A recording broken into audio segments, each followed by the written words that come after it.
It's Becca Jr., the marvelous producer. I play creative money. The brother you play. Ophelia Esto. From one and you. I shall win son and you.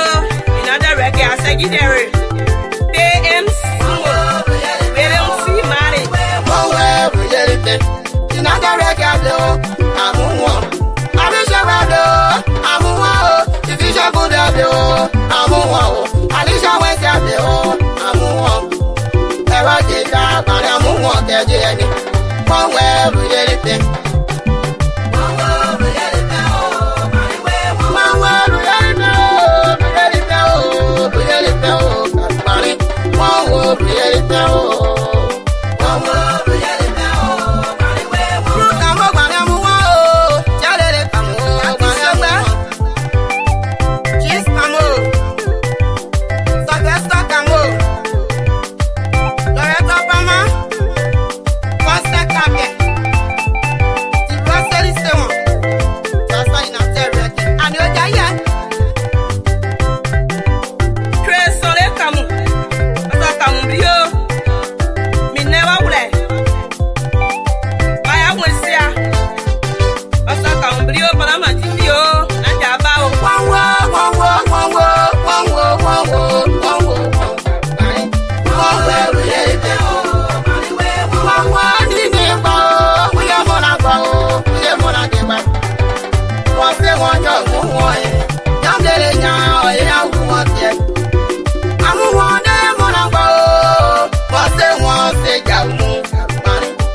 Yes, ladies and gentlemen, this is Voice of Sinoe in the Diaspora with your host, Dark Side Pool, the Esoteric.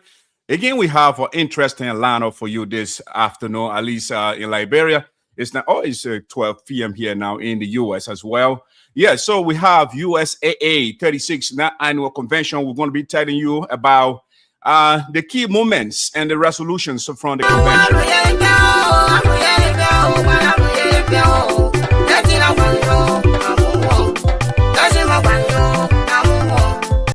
And the co-host of Voice of Sinoe has graduated from the Cinco Lingo Band.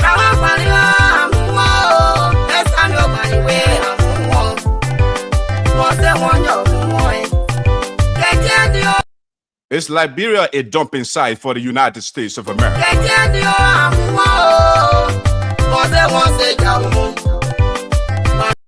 Why is it that our leaders, they are not asking the United States to send computer engineers to Liberia? Why are they not signing contract to send,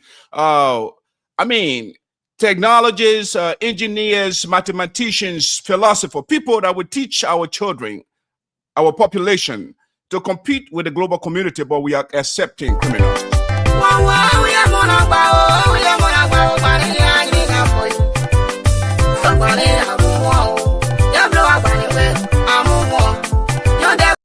The former vice president of Liberia, Joe Avatito, is in the drug trafficking Wahala.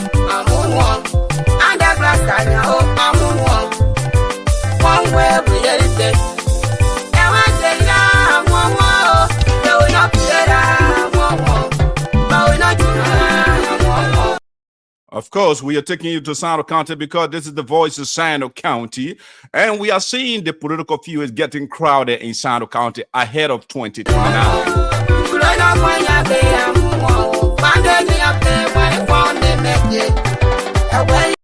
The question is, what is pissing the other citizens of Sinoe County? What is getting them angry and infuriated? Well, part of it is because of the representative of Sinoe County, District Number 3, out of Sonny Boy Noah. All Mr. Noah does is advertise his property on Facebook, so people are getting paid.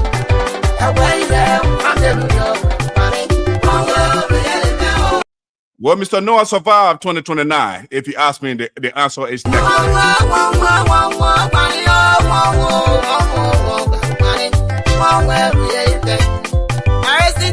Our people are meandering in poverty in Sinoe County, especially district number 3. Again, I am zooming in on district number 3 because that is where I'm from. I have to put my house in order. We sent Mr. Noah to the House of Representatives, and Mr. Noah is in the Arab land and dancing and dressing like Arab man and drinking liquor on Facebook while the people are suffering in Sinoe County.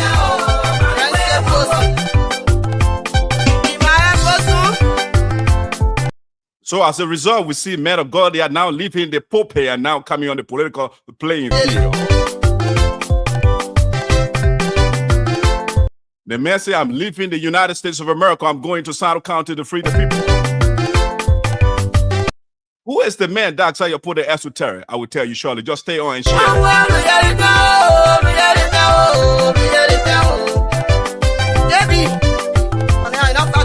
Another powerful son of Sinoe County, the man could be considered as a warrior, the man who protected the Sapo land. The man is also coming on.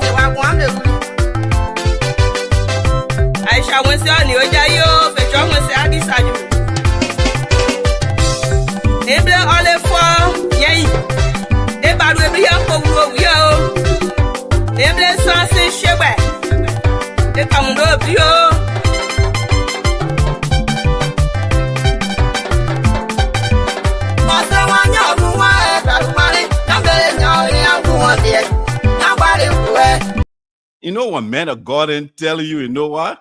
No, if we rely on Jesus alone, our people will die in Sinoe County. We have to leave Jesus more and go on the ground and do something practical and challenge Mr. Noah, who is wearing sunglasses in the Capitol.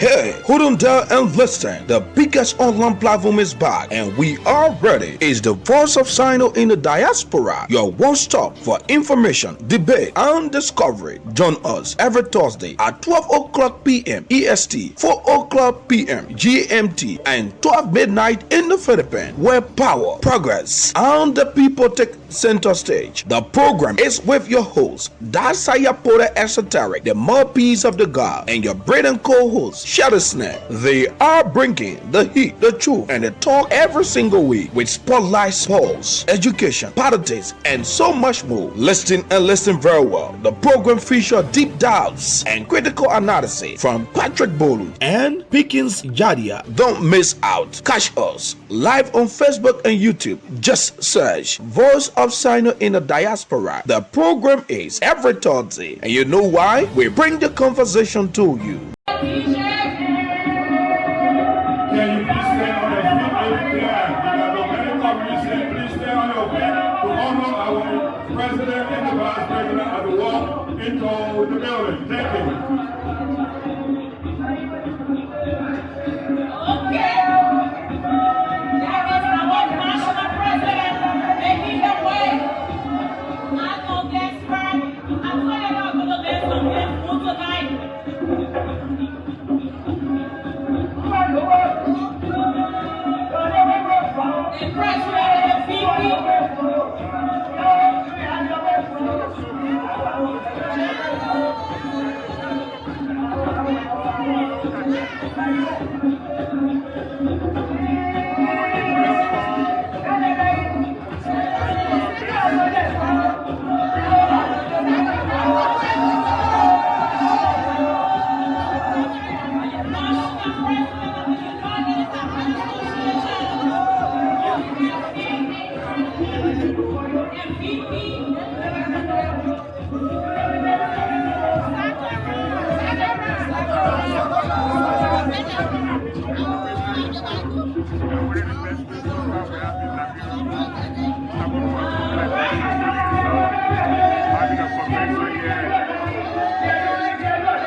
USAA is coming down. I'm a senior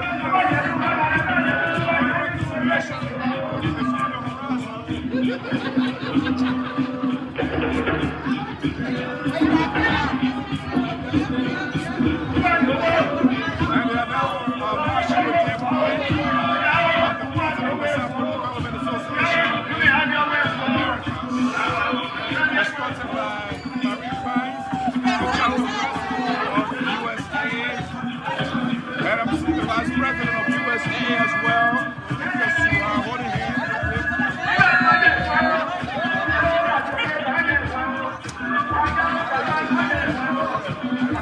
Our historians in America, ladies and gentlemen.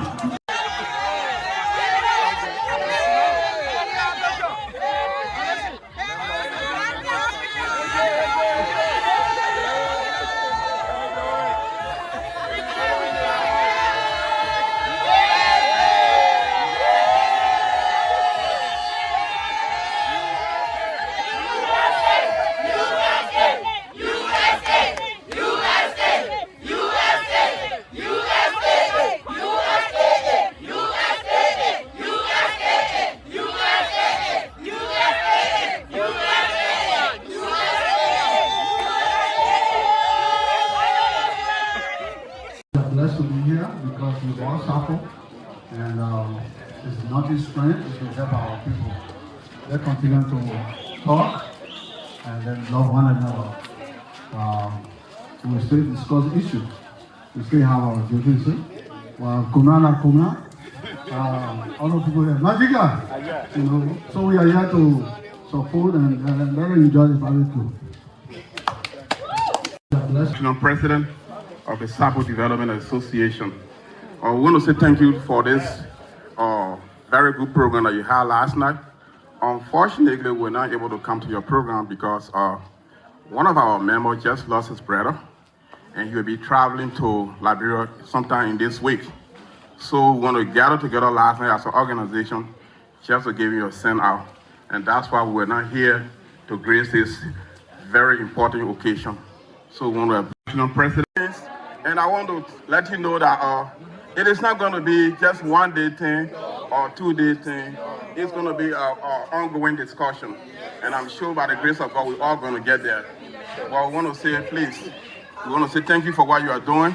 It is all in the interest of the Sabo people. Exactly. When we were in Monrovia, sometime March this year, we have been approached on this similar issue like this. That the Sabo people are yearning for unification so that we all come together. So it is something that we, both organizations, have to sit together and have a real discussion on the issue. So please, we shouldn't rush anything. There are a lot of things that we're going to work through. With the support of the National Board of SADA, we are also trying to do our own way to be able to get some of these things forwarded to you. So if we have any information that we need to have you involved to discuss furthermore, we will also let you know. But I want to say Sabo people cannot be divided for time indefinite. No. I send them because I am sure 2029 I will be the president.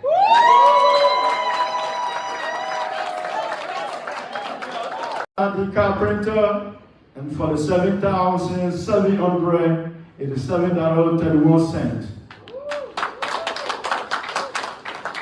Those we accepted them with gratitude and remain committed to building a stronger and more effective organization. This administration has also strengthened our governance. We submitted an $11,000 budget for this convention. We was graciously approved by the Board of Directors. I thank the board for this confidence and unwavering support.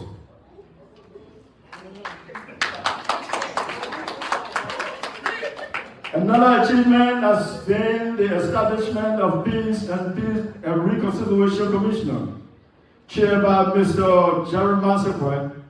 I am pleased to report that the Commissioner has made manifold progress toward reuniting the Sapo family. The Commissioner met with the President of Sapo Development Association in America, Mr. Ned Cooley, who expressed his willingness and strong desire to see USA and SADA reunite.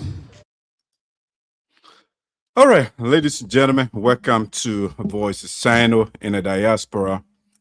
We're your host, Darkside Puda Esoteric. Let me make sure I do a sound check here and see what I'm good to go before I bring the put on this on the screen for you.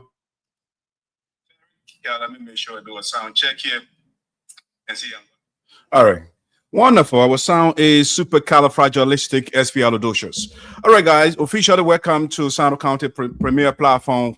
Darkside Puda Esoteric, the spokesperson of the elders and the ancestors.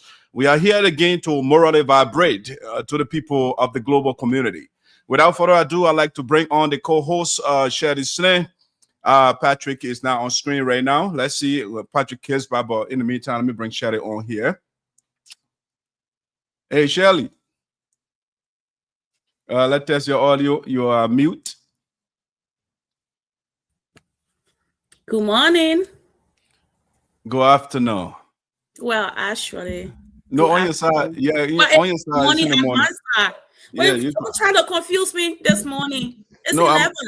I'm speaking from my context, not your context. Okay, all right. Well, yeah. Okay. Let's see. Patrick is not on screen yet. So, but in the meantime, how is Minnesota? Minnesota is good. Beautiful.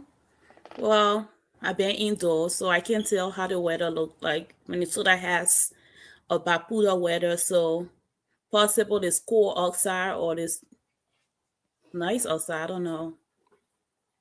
All right. Again, while we are waiting for Patrick here, let me do something, Shirley. Let me do something quickly. I don't want that orientation. This is the orientation I want.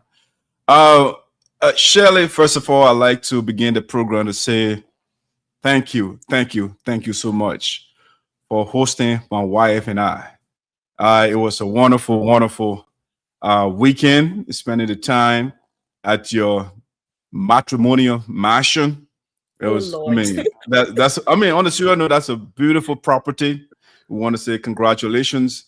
You know, you are not somebody who in a Liberian context, you're not only eating a blade, but you are doing something good. You know, you are investing in yourself. Because having a house or building it's an investment, you know, so that's a good thing. A lot of people we buy all the expensive things, but we don't invest. But Shirley, I'm proud of you. I want to say thank you so much for the time spent with you. I can't wait to come back again together. Same VIP treatment. You cook my palm butter, my cassava leaves. You joined land, everything of that. That was great. Thank you so much. Well, it's good to have you. Thank you. All right. So again, we can't wait for Patrick. We got to get the ball rolling here. To our viewers who want to say thank you so much for joining us. Please share the show for us.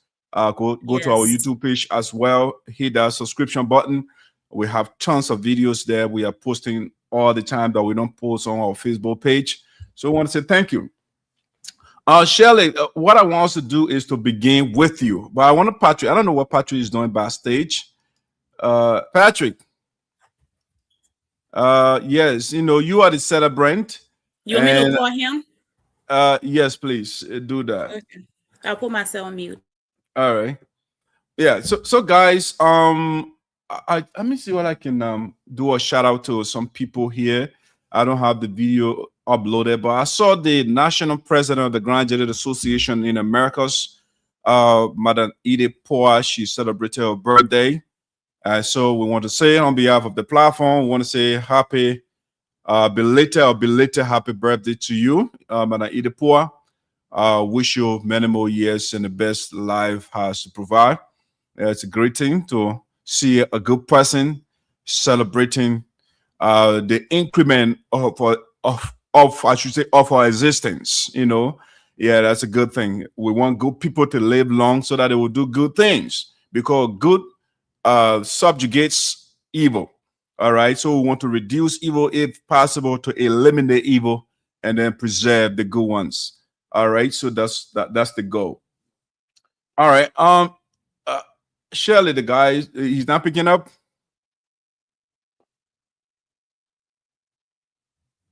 All right, so we cannot wait for the brother. So let's do this. Our first talking point here. Yeah, our co-host.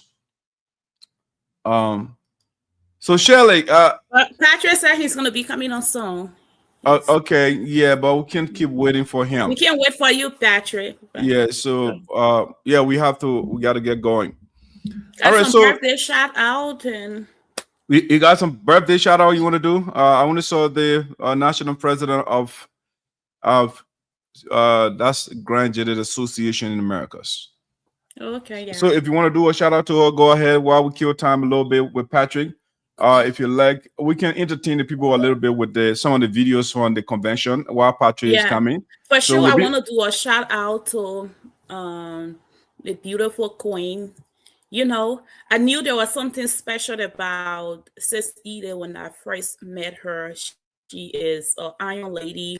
And just to put it, now I understand she is definitely a natural born leader, because that's who we are as Leo. We are definitely natural born leaders, and we get the attention of the entire room when we enter. It's a natural gift.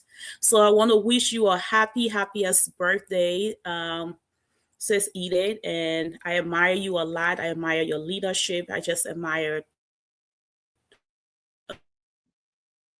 a lot of things about you. So like I said, right, the good people, we need to put them to live long. We need to come against the fight that people say, oh, good people cannot live long, you know, but we pray that you will live long and you will get to enjoy the fruits of your labor and enjoy your children. So happy birthday. All right, Shirley, out of curiosity though, when people say Iron Lady, I mean, what do they mean though? You know, when you say iron, because that's a human being has bones, and then we're comparing that to something that is non-bone. I mean, so when you say Iron Lady, what does that mean? That means the person is unstoppable, unbreakable. There's nothing that can shake them. They are not moved by anything. They just keep pushing and keep doing what they are called and born to do. So at least that's my definition when I say that. You're unbreakable.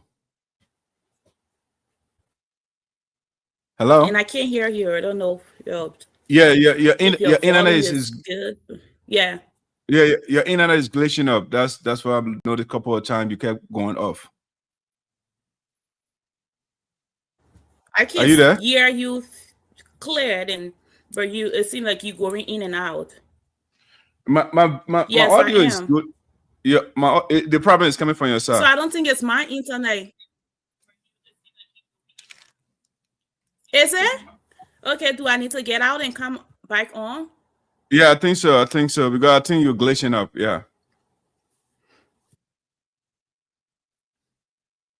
Okay, I will leave. Let me make sure I.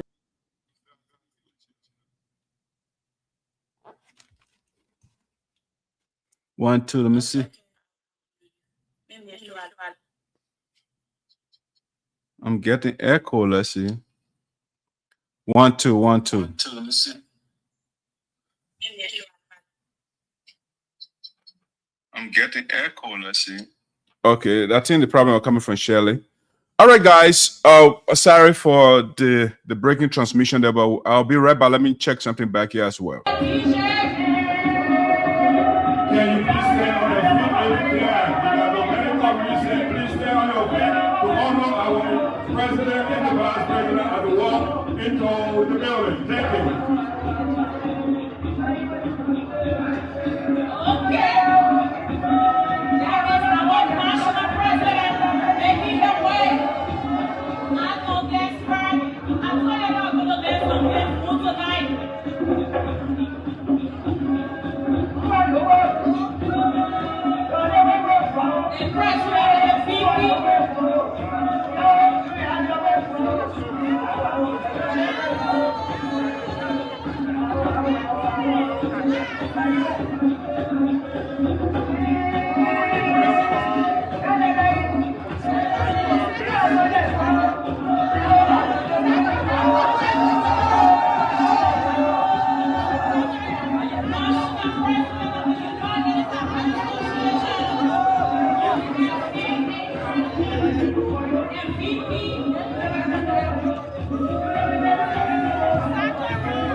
Brooklyn Park, Minnesota.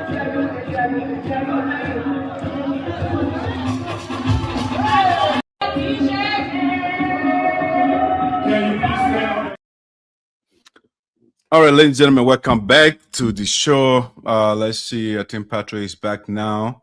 Let's bring Patrick here so we can get the ball rolling. Yeah, let's see. Let me monitor my audio. Hey, Patrick.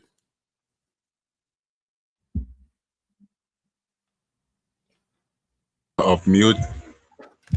Yeah, so Hello? how you doing? How you doing, CEO and our co-host, man? How are you guys doing? Yeah, the co-host she has a transmission problem right now, so she will be back. But yes, I'm glad that you're back. Your guy holding for you see you're the boss man, my man. We gotta wait for you.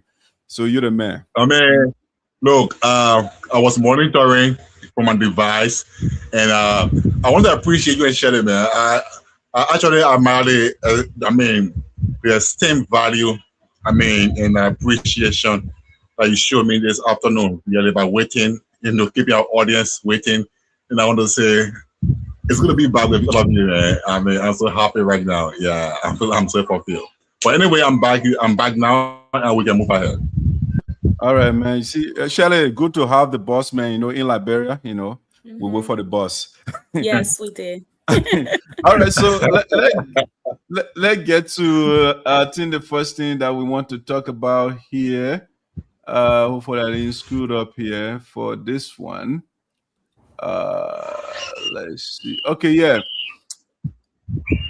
Let's talk about our co-host Patrick. First, before we go into something else. Our co-host Shirley Sneh is on the screen for you, but I will still have to put this here for us. So that let me make is it Patrick? I think one of you, Patrick, you want to put yourself on mute for a second?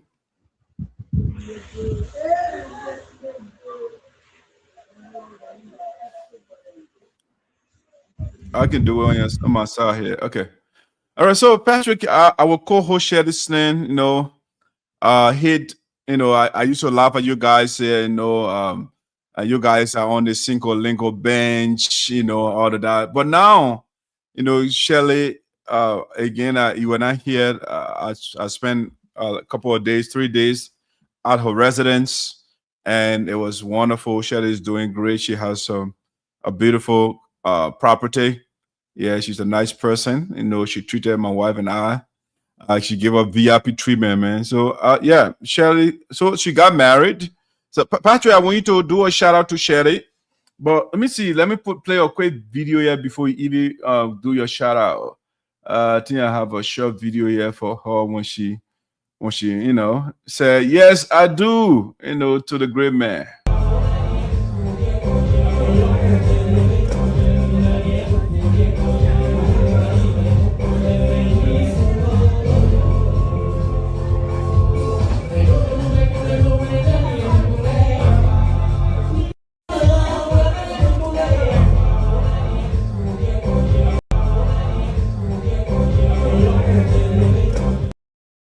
All right, man.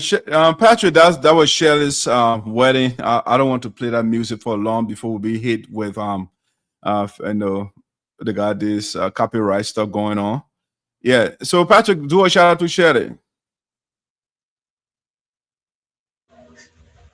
Okay. So I don't know. I'm just overwhelmed. I am guided. Yeah, I am so happy for Shirley.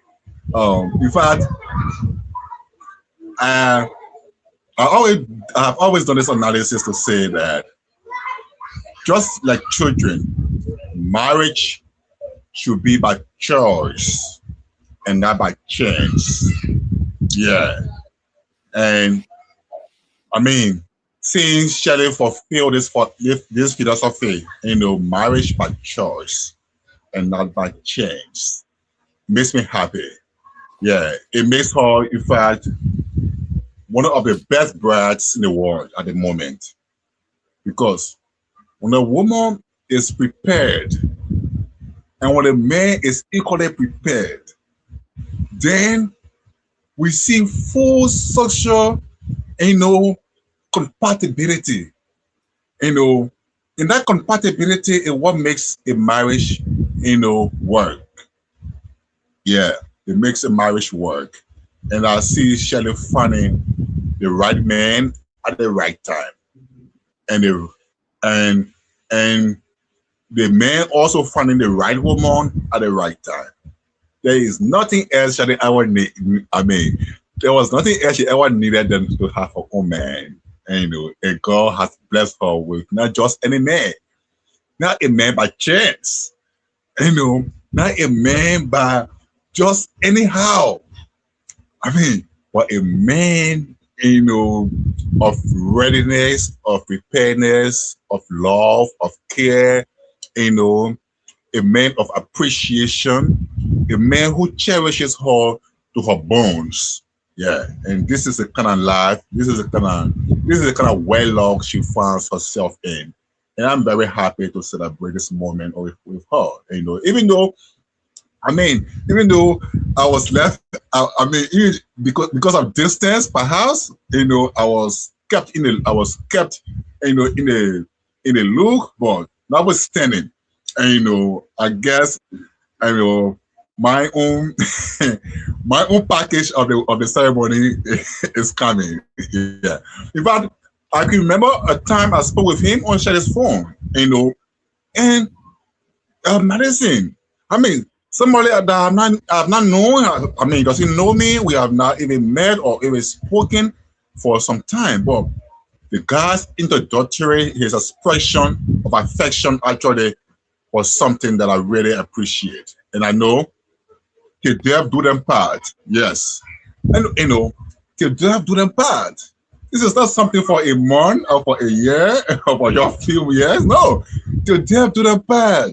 This union is blessed and shall be blessed. This union shall be fruitful, and this union will lead them to their eternal dreams. And Shirley, my sister, I want to say congratulations. Sinoe, Honorable Sneh, Honorable God Sneh, Mother Sneh, I want to say thanks to both of you for giving birth to a beautiful soul. To a wife material, and to a successful and accomplished young lady. Shirley, I'm not sure she has reached 40 or 50. No, I'm not sure she has reached. Okay, Patrick, yes, yeah. And your thought, I think we got a lot to cover here. So I just want to thank her mom and dad for giving birth, to such a beautiful, soul, training her in the ways of the Lord today, that she herself is carrying the cross of Christ. This is something, and that what makes her marriage so wonderful. It is built in Christ, and it is built on the cross of Jesus, and this is where we find true strength, true love, and true affection building them up together. Shirley, congratulations, Mama, and I'm going to say to all the family who supported Shirley, all the friends who supported Shirley, and everybody who stood with Shirley in this particular happy moment, I want to say thanks to all of you. Congratulations. And our sister is off the market right now. All right. Patrick, thank you. Shirley, since I am the spokesperson of the elders and the ancestors, Patrick went from the biblical angle. And so I like to take you from the edifice of the elders, because that's where I was educated. I was trained. And so in the tradition of the elders, we want to symbolically pour libation to you for your union to last long, to be blessed, to have multiple children, because that's the fruit of the home. We wish you a joyous union. Yes, we are happy for you. Particularly my wife and I, we are extremely happy for you. I went to church the other time when I went to Minnesota, and everybody was excited to share this. So, okay. so your Bible says, one who finds a wife finds a good thing and obtain favor from the Lord. Whatever the Lord is another thing. But in the tradition of the elders and the ancestors who want to say, you shall live long. Your wedding shall be strong. You shall produce more children to come and replace the unethical ones that we have in Liberia, that we have in Africa, and specifically that we have in district number 3. We want to make our place a great place. Thank you. So again, congratulations, Shirley. If you have some comments to share, or go ahead, so we can go to the next thing. Oh, that is so funny. God, Bro Patrick, thank you so much. I received all of those prophetic words. I'm truly grateful. So thank you so much. Madison just have to bring the food into everything. So what's the point of that water bottle? Was it like you putting water down for me? Yeah, that's a libation. That's what we do. We can't do it right now because if we were under the kola tree, I will pour. Lord. Yeah, that's how we activate the elders and the ancestors, their energy. Yeah, that's what we do. Yeah, but Patrick knows the backstory of me being called Single Ni, Single Nene, Single Lolo. So I've been upgraded to not be called Single Nini by mine. I'm not gonna be called Single Nini by the CEO anymore. We'll be on the phone. The CEO will be like, I have to go. I ain't want to talk to Single Nini or Single Nene people this late or this afternoon or this morning. But truly, I am grateful. I'm grateful to the people that put their hand around me, and it was meant to be something really small and intimate. And God has answered that prayer. Then it was all that I prayed for, and I'm truly grateful for my best friend Jermaine, and looking forward to have a beautiful life with him. And definitely, we have one thing in common is our faith in the Lord. And so with that, we know we are on this ride forever. So thank every one of you. Appreciate it. Great. All right. So guys, I want to be jumping around here this morning. So we are in the US, but Patrick, if you don't mind, I want us to kind of deal with our convention that we just had, and then we can go to, so let's do that. But before we do that, I want to, I know I started from the beginning, but I want us to listen to some voices from the convention, and then we'll go into the details of some of the things. Yeah, but let me start with the board chairman of the SAPO Development Organization in the U.S., in the Americas, SADA. Let's listen to Robert Tubat when they came to the convention, or if you like, the COCAO, through the efforts of the national president of the USAA, because you got to understand, Mr. William Manning ran on uniting the SAPO people. And so he has been working assiduously to bringing that to fruition. So in the spirit of that, the guys came through, the leadership. So let's play the first video. I'm blessed to be here because we are SAPO, and it's not his strength, it's to help our people. Let's continue to talk and then love one another. We still discuss issues. We still have our duties. Kumna. All of people here. Magica, so we are here to support and let us enjoy the barbecue. We are blessed to be here because we are SAPO, and it's not his strength, it's to help our people. All right, that is the board chairman of SADA there, Robert Tuba. I heard from him. We are one SAPO people. We are here to help our people. That's something I heard from you. Let's go to Dave Cody, the first video. I'm president of the SAPO Development Association. We want to say thank you for this very good program that you had last night. Unfortunately, we're not able to come to your program because one of our members just lost his brother, and he will be traveling to Liberia sometime in this week. So we want to gather together last night as an organization just to give you a send out.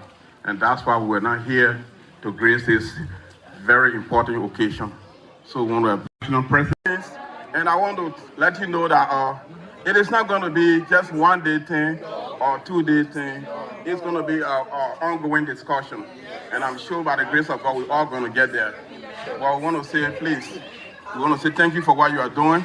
It is all in the interest of the Sapo people. Exactly. When we were in Monrovia, sometime March this year, we were being approached on this similar issue like this, that the Sapo people are yearning for unification so that we all come together. So it is something that we, both organizations have to sit together and have a real discussion on the issue. So please, we shouldn't rush anything. There are a lot of things that we're going to work through. With the support of the National Board of SADA, we are also trying to do our own way to be able to get some of these things forwarded to you. So if we have any information that we need to have you involved to discuss furthermore, we will also let you know. Or I want to say, Sapo people cannot be divided for time indefinite. Okay, that's a key line from the president of SADA. The Sapo people cannot be divided for time indefinite. It's a key line. Also get let's just say the guest speaker for the convention, the presidential hopeful, Mr. John Talley. I send them because I am sure 2029 I will be the president.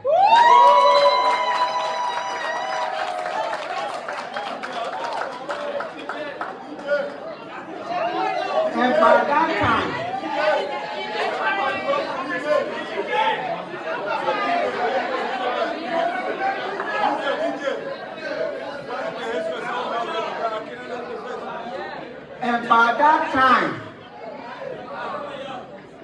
the United Sapo Association will be positioned in a space because this is it.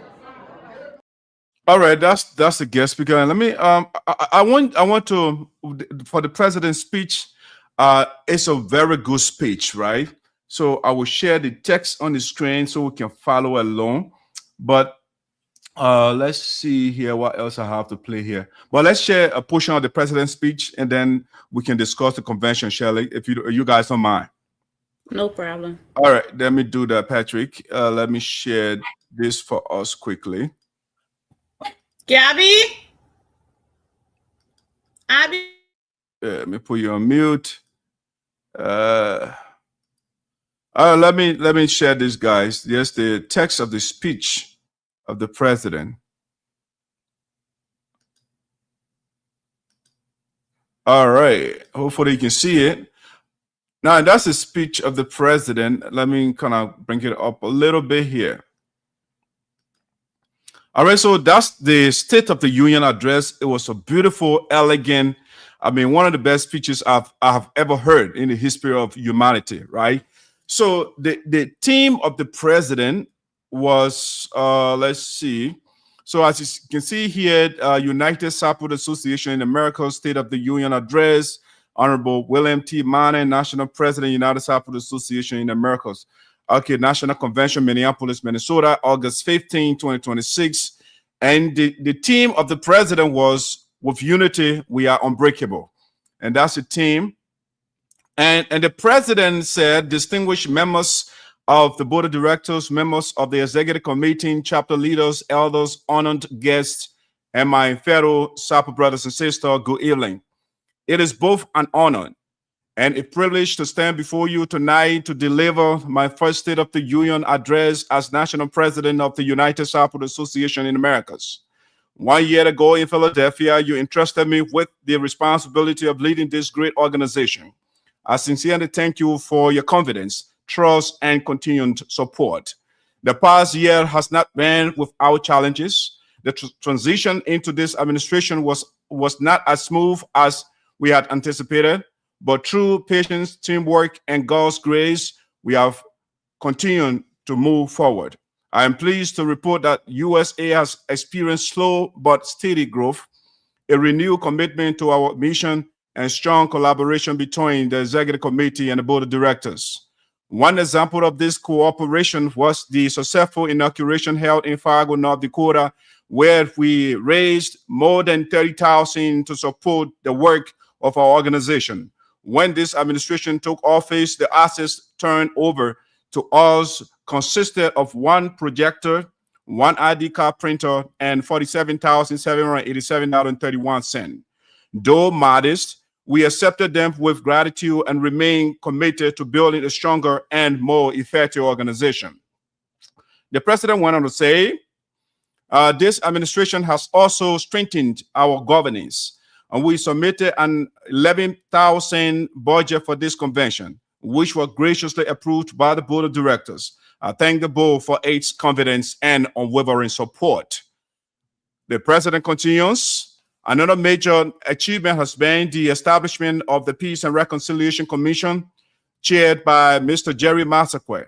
I am pleased to report that the commission has made meaningful progress towards reuniting the Sapo family.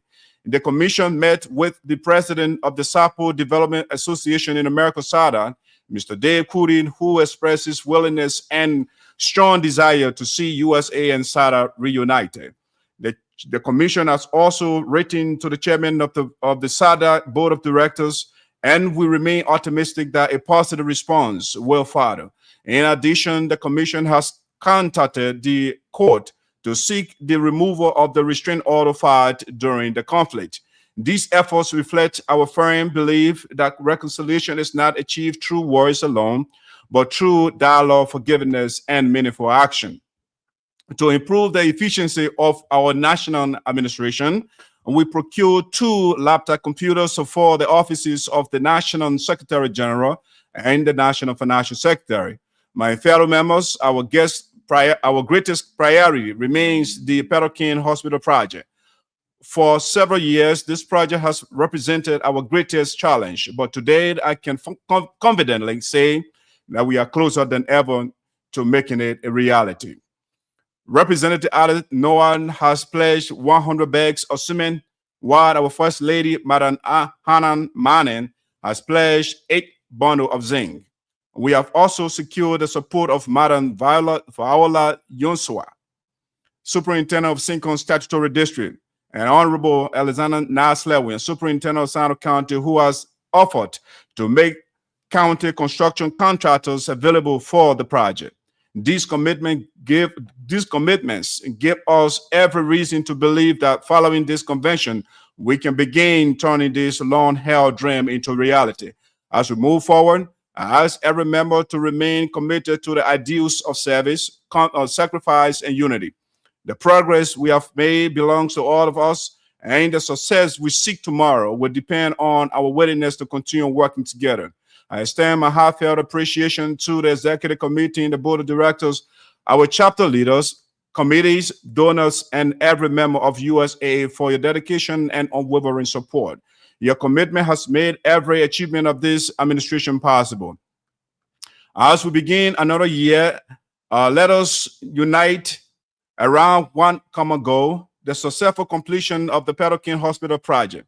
Let it become the defining achievement of our administration and a lasting gift to future generations of the Sapo people. As I conclude, I ask each of us to remember why we came together as one people. Organizations may have different names, but our blood, our history, our culture, and our destiny are one. Let us put aside the divisions of yesterday and embrace the promise of tomorrow. Let us replace suspicion with trust, conflict with dialogue, and separation with reconciliation. If this administration is remembered for anything, let it be remembered as the administration that reunited the Sapo family. Let future generations say that when the time came to choose between division and unity, we chose unity. When we had the opportunity to reconcile, we chose reconciliation. And when our people needed leadership, we chose to stand together. Together, we will complete the Petrokin Hospital project, strengthen our organization, and build a brighter future for all Sapo people. United, there is no challenge we cannot overcome and no dream we cannot achieve. May God bless the United Sapo Association in Americas, bless the Sapo people wherever they may be, and bless the Republic of Liberia. I thank you. So that was the magnificent speech of Patrick by the national president of USAA, William T. Mane. All right, so guys, I just want us to give your perspective of what you got from the convention, and I will give you some further information as to how much we raised and those things. So let's do Patrick first.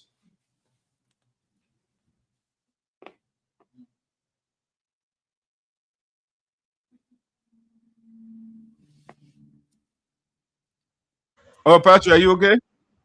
Okay, all right. Yeah, so I was unmuting myself.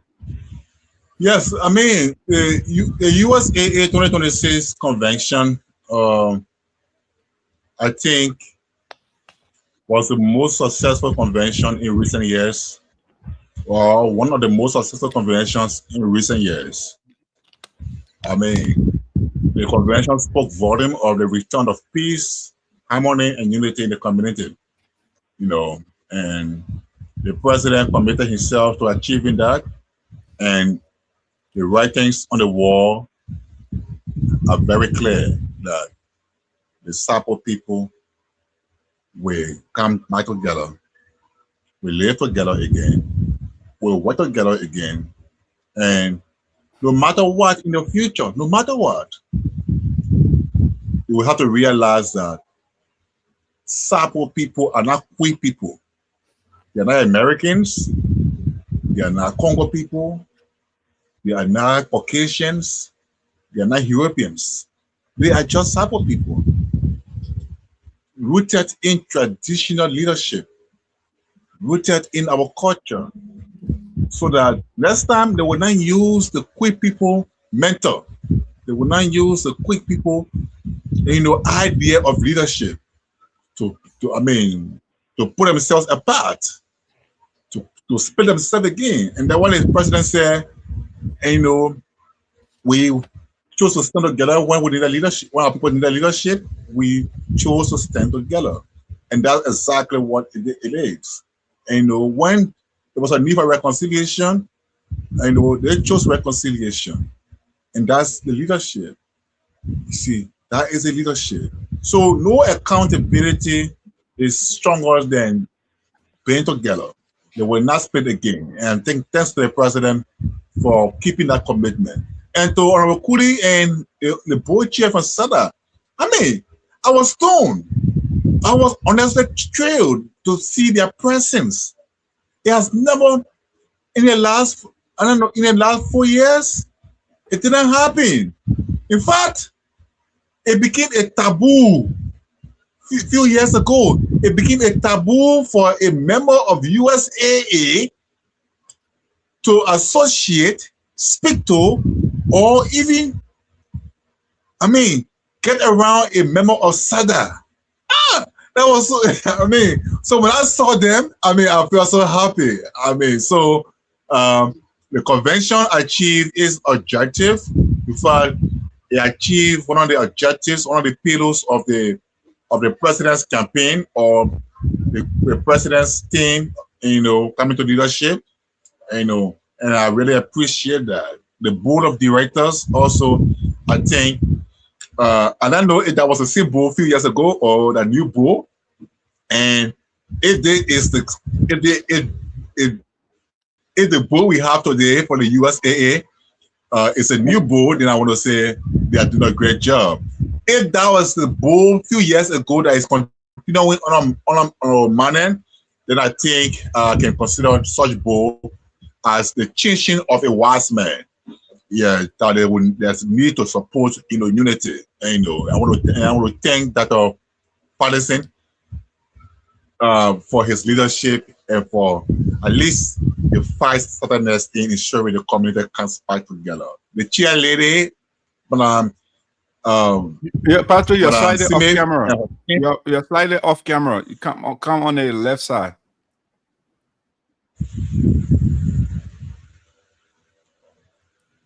I'm off camera. There you go. You're good now. You're good. Yeah. Okay. Yeah. The planning committee, the chairladies from the various chapters, the national chairlady, I think they put their best into the whole convention, and that's why the result, the result was so good. We don't know how much they raised. We have not seen the figure yet. We are not here of the figure yet. But they talk about 80,000. We talk about 80,000. If they reach 80,000 or more, then of course, it's a plus. If they fell below 80,000, whatever amount, that what God has for them. But I want to say again to you guys, congratulations and thanks to all of you for embracing peace and reconciliation. Some people, one people, one culture, one ancestor, and one destiny.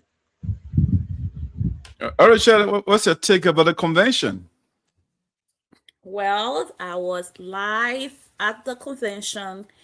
It was a beautiful, beautiful, well planned convention. But the Minnesota chapter was the one responsible for the planning, which I didn't expect anything less than excellent. So it was well planned, and it was a beautiful time with my people, the Sapo people. Always a beautiful time. But I think my highlight and takeaway from the convention is to have a president who, from day one, his goal, his plan, his purpose, his platform was on unity. And he wasn't playing, putting a team together to make sure that they are intentional in bringing the Sapo people together. And I think if I was the president, I can fully say that that was accomplished.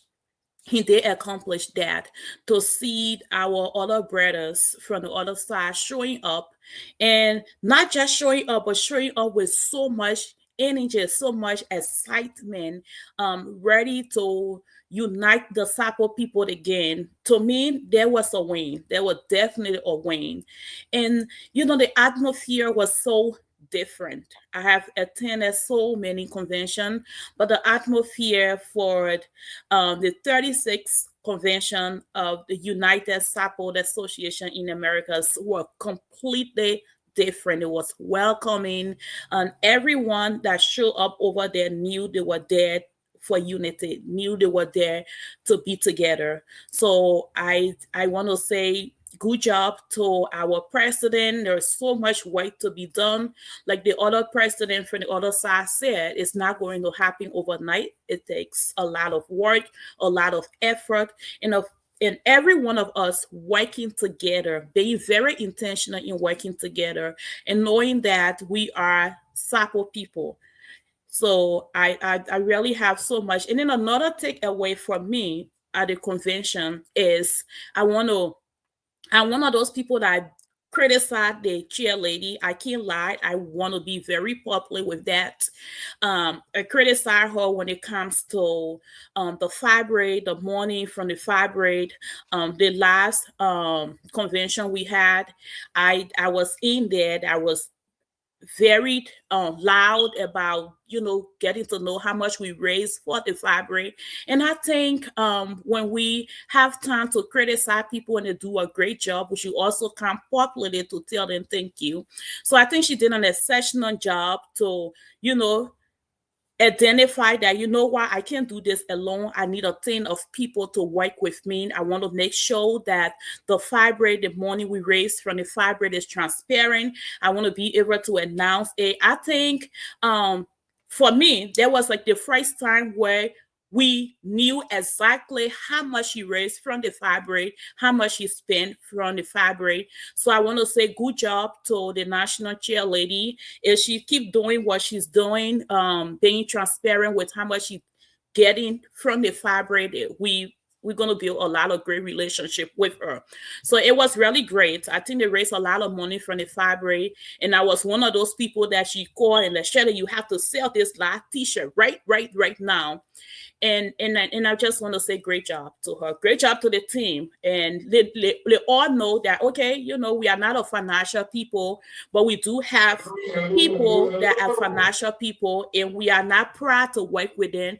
So I understand unity from the team working with the people that have the idea and knowledge about, finances, to be able to help them to come up with a report. So we still have more work to do, but we're getting there.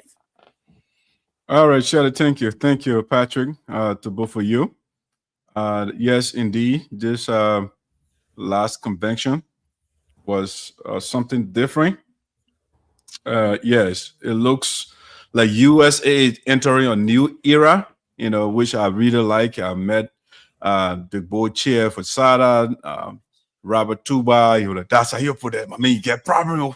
And we're live, that's how it's supposed to be. But he said, I like the fact that, you criticize us, but when we did the right thing, you said it, especially when we completed the event center in Liberia. And that's what Dr. Yepuda is all about. When you do it right, I will give you the kudos. When you do it wrong, definitely I would say, when it comes to building the event center, the guys did great. So I must give it to them. And our former president did not do good, for sure. I shouldn't praise her for not doing something good. But my takeaway from the convention, for example, I just read a speech, and a couple of things that I took from it. The president said USAA experienced steady growth and stronger cooperation between the executive. And that's something in the past we had the board and the executive, they're always fighting. So I like the fact that the current administration and the board, they are working together in concert. That's a good sign. Our former president is always fighting with the board. Once it doesn't go away, it becomes a problem. The speech I also took away from there. They said that administration's inauguration in Fargo, North Dakota, raised over $30,000. That's something that I took from there. He also said USAA inherited $47,787.31 from the prior administration, the Francois Myers administration. That's the amount they inherited, $47,787.31. All right. He also said they also obtained a projector from the prior administration, and then an ID card printer. They got that from the prior administration as well. The president also indicated that the board approved $11,000 for this year's convention. All right. So the amount raised, we can deduct $11,000 and see whether we gain or it was a loss. He said also that the Peace and Reconciliation Commission was established to reunite the Sapo people, and he said 2 laptops, computers, were purchased for the National Financial Secretary and the Secretary General to do their work. And he said the Pedokin project remains the administration's highest priority. President Mane also said that support for the hospital projects, I should say, includes 100 bags of cement from, that's a pledge from Sonny Noah, or Representative Noah, and then 8 bundles of zinc from his wife, and promise for construction assistance from the superintendent of Sinoe County, Alexander Slewian. He said members were engaged. Member was engaged. Let's just say, he said member was urged to reject division and embrace unity, okay, and reconciliation. And then the administration hoped to be remembered for reuniting the Sapo family and completing the Pedokin project. All right, those are things that I took from the speech.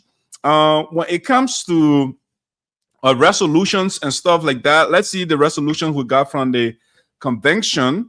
Let's listen to the Secretary General. Let me play this video so we can listen to the Secretary General when he presented the resolutions. All right, that's our Secretary General here.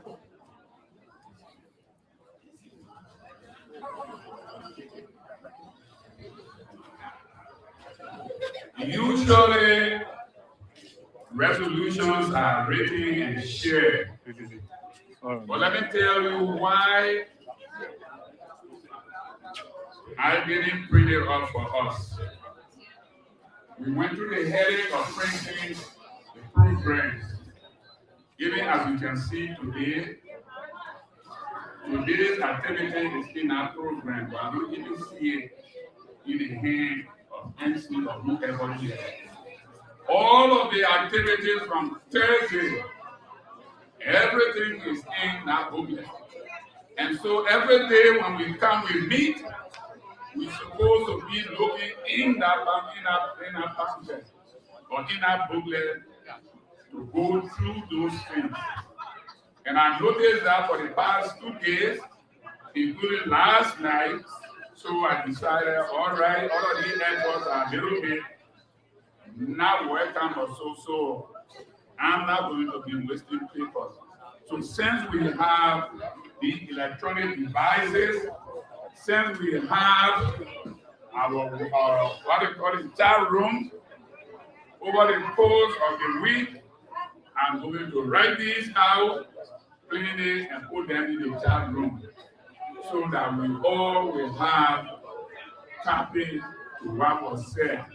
By resolution, I will need for the past 3 days, or say 2 days, Friday and Saturday, we'll be sitting down and we are talking. And then at the end of everything we talk about, we agree on what to do or what to say or what we should do the following year. So that's why we made the decision we reach. On Friday, the decision we reach on Saturday. That's what I want us to hear today. Not much, but it's good when you come somewhere you take 1 or 2 things to take home with you. Because I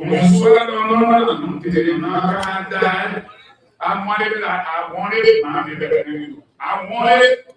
Yeah, Shirley and Patrick, are you guys hearing the video? Is the video play on your side? The audio? Yes. Yes. Oh, okay. I'm not. For some reason, I'm not getting it on my side. All right. Let's see. If you are going to church and after service, you go and see what the pastor says. Do that. So I'm just making it short, but we'll be well ready. So after everything we've done, one of the things we talked about, it was a setting fee for almost, I don't know how long, every member in our local convention to pay a setting fee of $100. Many of us here, you are wise, you go to the grocery store, and you. All right, so guys, I think I got a summary of that. I mean, I think we'll go a little long. I don't want to go that long with the, but that was the Secretary General, Mr. Reverend Gatti, Nathaniel Gatti Sr., made a report on the resolutions. So the resolutions from the convention, I took notes, and number one. The setting fee or fees, I should say, changed. We used to pay $100, but it has changed. So members will be paying now $150 for regular members. And then for the executive and the board, if you are holding position, you're going to be paying $300. All right, that's one of the resolutions from the convention. Okay, $300 for position holders and $150 for regular members. Another resolution was the project, the General Assembly. They agreed to continue with the Pedokin project, the hospital project. That's something that was taken from there. And also the president set a committee or add the committee up. So the committee members appointed by the president, we got Viola Yunswa, the superintendent for the Sincon Statutory District. We got the superintendent of Sinoe County, Alexander Naslewian was added to the committee, member of the committee. Reverend Jackson Kamoa, part of the committee. We got paid Moju Solo Sumo, part of the committee. Elijah Subu, I think, is another person on the committee. We got Mila Kolo on the committee as well. All right, so those were the people appointed by the president to be part of the project committee. Another resolution from the convention. Let's see, I jumped somewhere. Okay, so the body agreed, or the body accepted the financial report presented by the financial team. So the amount reported by the financial team was $59,425.52. That was the amount the financial team reported. It was accepted by the body. Number 4, Peace and Reconciliation Commission. The process should continue. The body said the administration should continue with the peace process. And then number 5, North Dakota, we put it to a vote, and North Dakota won for next year convention to go, to 2027 convention to go to North Dakota. And so those were the resolutions from the convention. All right. And those are the major things that I took away from there. So when it comes to how much was raised, Patrick, I think that's something you were asking for. And not to be on the topic for too long, the total amount, including pledges, reported by the financial team was $35,807. $35,807. That was the amount reported by the financial team. During the cookout, the Yomans, that means the former national president, Honorable Obaku Nyoma, his wife, they made a pledge on behalf of the family, so they pledged $1,500 for the Pelican project. So for the Yomans family. All right, so those are the things that I took from the convention. It was a wonderful one. Again, you guys talk about the Dave Cooley speech. You talk about, the Sapo people cannot be divided in perpetuity. That is a good thing. That's a good sign. My man Robert Tuba also waiting and said, we are one people. We have to unite to help our people, and that's exactly what we need. We can't do anything while we are divided. We will make incremental, minuscule impact. But if we want to make ginormous and gigantic impact, then we have to be together. We have to have the ability to pool more resources. So dividing it into piecemeal, it's not too effective. All right. So that's just the overview of the National Convention. We want to say thanks to the Minnesota chapter. They did a magnificent work. They did a great job. I mean, a quick infraction from the chapter president there, but I would call her to say but I saw a little infraction from our side. Yeah. But I like the fact that, Shirley, I can't go without saying this. The Thanksgiving service, the spokesperson of the elders and the ancestors entered the church building, and then the Christian girl run away because the elders were in the building. Yeah, I want to make sure that we talk about that. Prayer works. All the prayer and fasting that your wife been doing, you made it to church for sure. So that was really shocking. And I see you even trying to quote the Bible when you were trying to congratulate me. So we getting there, because God has a way of humbling people, and I have no doubt that you will get there, Madison, talking about I make it to church. Yes, of course you did. So yeah, we getting there. Small. That's why you will be changing the whole thing here and be saying we having you coming John Safari testify now on the show because you need to testify. So you got a lot of testimony, but yeah, okay. See, I mean, I have told the various pastors that I interacted with. I said I want to come to church, but God made me the Sunday school teacher. That's all I want to be. Why? Because why I want Sunday school teacher? The reason is I want the children to think about the Bible critically, because right now they are teaching it the Sunday school way or the church way. I wanted to think about it when you say, for example, in the beginning, God created heaven and earth, and you said there was nothing. That interrogate the claim. Okay, if there was nothing in the beginning, how did God get the first material? I want the children to think. That's what making God. No, so that is so, what making God. Shirley, that is the religious answer. So that's why I want to be the Sunday school. What is your answer? What's your answer? If you're teaching at Sunday school, what's your answer? I'm not going to answer the question for the children. I want them to think, because I'm there to activate their thinking, right? Because the way the pastors, the teacher, and they say, it's a brute fight. Nothing was in the beginning, that what we call conversation stopper, right? If you don't know the answer to a question, then you come up with something. So where did God get the first material? You don't know. So you say God made it.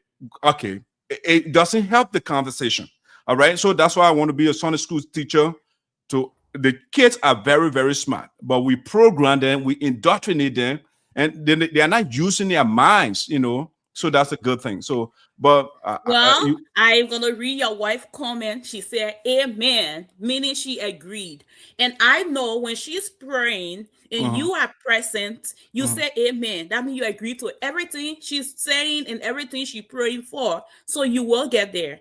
And all right, I see some I love pastor thing in your future, but Shirley. we'll invite the Sunday Shirley. school. I love my wife. You see, relationship is a compromise, right? And not only relationship alone, even in politics, the politicians don't agree.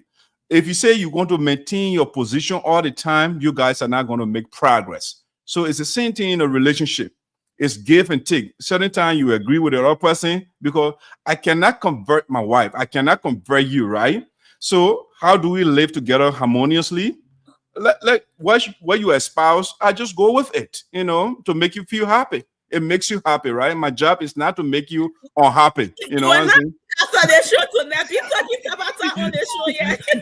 My job is not to make my wife unhappy, no, or anybody around me. So when I say something that that's shaking your foundation, you're not the two praying people you get in your life, your wife and your mom. You will not eat. Don't call me on. Are you acting at the Chinese people not around here? But my wife, again, she very strong. She knows her material. She convinced that Jesus is the Lord, and I can't take it from her. That's good, but we just have to, that what makes relationships interesting, Shirley.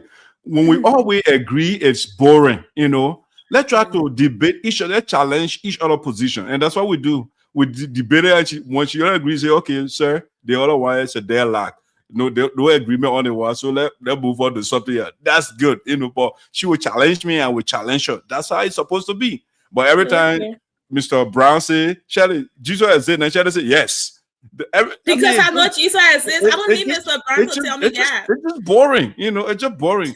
Okay, yes. Shirley said the same thing, and Mr. Brown said, yes, that's true. No question, But overall, the Thanksgiving service, it was lovely. Although the distinguished people, Reverend Garte, Reverend Dr. Fallerton, Tale, even my uncle that owns the church, everybody, they were excited to see Dr. put it in the church.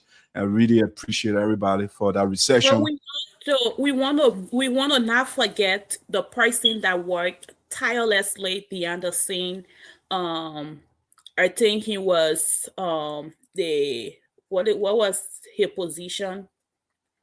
It said the chairperson for the ruler. Ruler.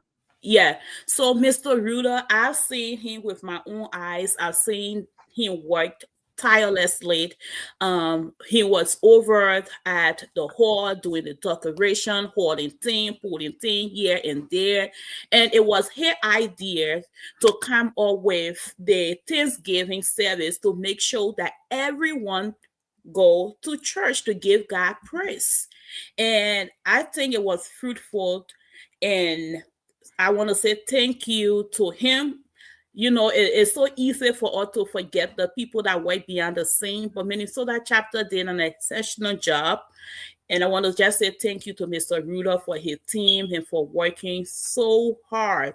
He wasn't just assigning people, but he was doing the work himself. So thank you so much, Mr. Ruder. Yeah, he did good. Also, when I even went to the hall on Friday, I got there first. The second person I got there was him. Yeah, he was on his feet the whole while. Yeah. But yeah, the ladies as well.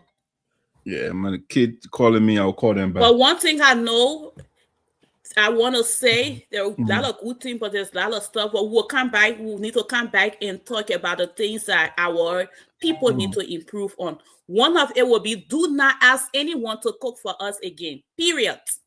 We cannot have anyone cooking for us again, especially if we haven't seen or tasted the food before. That convention food was a leftover. I just want to say it was a leftover. Like, I don't know what kind of food they cook, but it was a leftover. No, we're not doing that again. We are Sapo women. We need to cook our own food.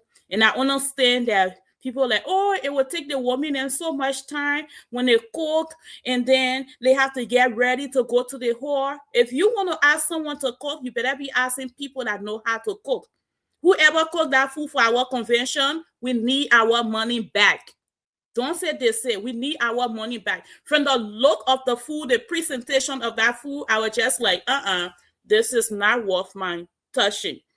And I could tell everyone I had that food in front of them did not even eat it. So no, we're not doing that again. Minnesota chapter, you'll fail on the food part for sure. Y'all don't come for me, but I'm saying the truth. I'm saying what everyone else were talking about, but they won't say it. So yeah, that food, no, we're not doing it again. So South Dakota or North Dakota, Fargo, y'all make sure y'all cook our food. So Shirley, we can be paying all our money and we can't eat. I didn't eat. Shirley, a lot of people did not eat. Shirley, yes. Why you didn't volunteer to cook for us? Why didn't I volunteer to cook? Because I wasn't even part of the planning this year. Honestly. Why? I was busy. I had so much stuff going on. I had my book launch I was planning. I had a book that I was releasing. I had a marriage to plan. I had a international trip. I was so many stuff was going on. Okay, then I mean you didn't participate, so you blame yourself because you're the host. So if you don't do your job, I'm not blaming myself. You got to blame yourself. You're the host. I wasn't the one that paid whoever. You invited strangers to your house and you did not do your work. So you blame yourself. Well, I blame myself. Next time we're not giving the money to somebody to cook that kind of tabata. Yeah, so not tabata, but buyer food. You know, buyer food, the food that they cook in the tomato cup. Yeah, that's what they call buyer food. That's what it was at our convention. And nobody should come for me because I won't answer my phone, but I'm just saying the truth. Yeah. Thank you. I don't want. My sister said that is true. Yeah. But Shirley, hold on now. Hold on. Was not presentable to even Shirley, begin with. Hold on a second. Hold on a second. Was terrible. Hold on a second. You didn't taste it, but it was terrible. I don't know how you did that. Presentation makes a difference. Shirley, eyes don't taste food, you know. So you didn't taste the food. So you can't tell me. It was delicious. It was delicious. Yeah, it was delicious. Okay. Yeah, you didn't eat the food and you say not sweet. So what you are saying, I don't want supposed to say because I went to your city and you did not cook for me. I mean, domestically, you cooked for me. I cooked for you. No, hold on, Shirley, hold on. I said domestically, you did a wonderful job, you know. But as an organization, as the host of the organization of this year program, I mean, you get F on that, you know. But domestically, we get F on the food. I take responsibility. One thing I know, I love to take responsibility. So Minnesota chapter, including myself, we got F on the food. But I said 0 on the food. All right, guys. I mean, I think we adjusted this. We spent a lot of time here. So let's go to the next talking point here for today. So this one we'll just make it a little fast. Let's talk about this vice president issue. The former vice president of Liberia, Joe Howard Taylor. Patrick, you're in the country. You follow the whole thing. So I will just play a quick video and maybe you give her a little context. And we'll just go. Shirley got to go. She got a lot going on right now. You know, the people calling her. So let me play the quick video. One of my agents are going to no police station. So the man said, I agree. I'm going for a party of my heart to put my sugar down. The man want to say no, they want to say I will argue. So she finds this, she want to kill out. So I said, no, don't kill out. And we got any better told you. Yeah. But we. Take the picture of that thing, let me post it. Not the video, man. No, we're not in for you, but I'm going to sing a fire. We in the car. We in the car with her now. No, the police want to care now. So I thought of 112, so that'll be the call in the Congo. I want to know, we're not part of it. We're not part of nothing. The other, I ride with her. Are the EPS people? Yeah, he said we'll go straight to Central. I'm going to my house first and wait for my lawyer. I'm not going to the police station without lawyer. So I told her what to. All right, man. That was the former vice president who on her vehicle. The people were trying to stop her, and then she said she's not going to the police station. She's going to go to her house and get a lawyer before she goes to the police station. All right. So, Patrick, let's talk about the former vice president of Liberia. Let me stop that screen share over there. And yeah, I'm going to bring this. So, Patrick, come on.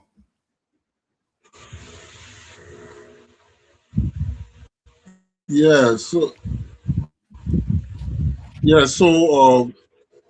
I mean, the arrest and detention of the vice president, the former vice president, actually came as a shock to the whole nation and to the world.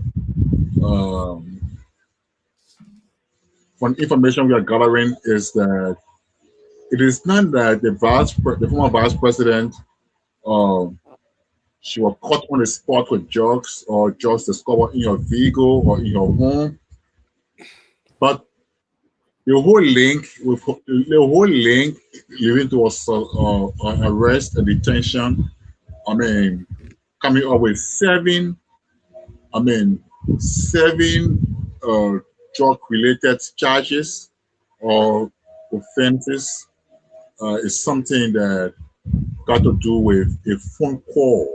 A phone call recorded between the former vice president and the drug cartel.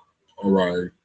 It also had to do with the use of her authority as former vice president, or vice president, though not verified yet whether she issued a direct instruction or through a written communication or verbally, or whatever means she may have instructed the foreign ministry, to issue a diplomatic passport to a drug cartel, or people believe to be drug cartel. For other information gathered is that the former vice president was introduced to this Saudi Arabia-based group, that wanted to do investment in cocoa or in other things that later turned out to be, investment in drug activities. So it is all confusing at the moment, but the police have already charged her officially, and out of shock and out of heartbreak, maybe trauma, the former vice president, instead of being admitted at the Mora Central Prison, for pre-trial, she now been admitted at the government's Institute of Medical Science, where she receiving treatment. But here is the thing. But here is what I have been thinking about. What I have been pondering on. People have different description of the situation. Some call it witch hunt, some call it selective, some call it a targeted, hunt of the former VIA officials and everything. But the question sometimes I got to ask myself is, the vice president wasn't arrested until the day she chose to leave and to travel to Accra to attend, quote unquote, a women conference. Okay, so all the time the investigation uncovered the vice president's link, the former vice president's link to the whole situation, or connection to the situation, the phone calls, and every detail that the investigation gathered. If she was a person of interest as the police, or did not call her at her home, or did not go there to say, Madam former vice president, you to come to the police headquarters to answer to some questions as person of interest. And then subsequently, for no questions perhaps, she could be charged. She could be charged there immediately and forwarded to court in 48 hours. The police didn't do that. The police did not do that. The police did not even summon her at all. They did not even notify her. They did not even give her a tip-off as to whether she's connected or not.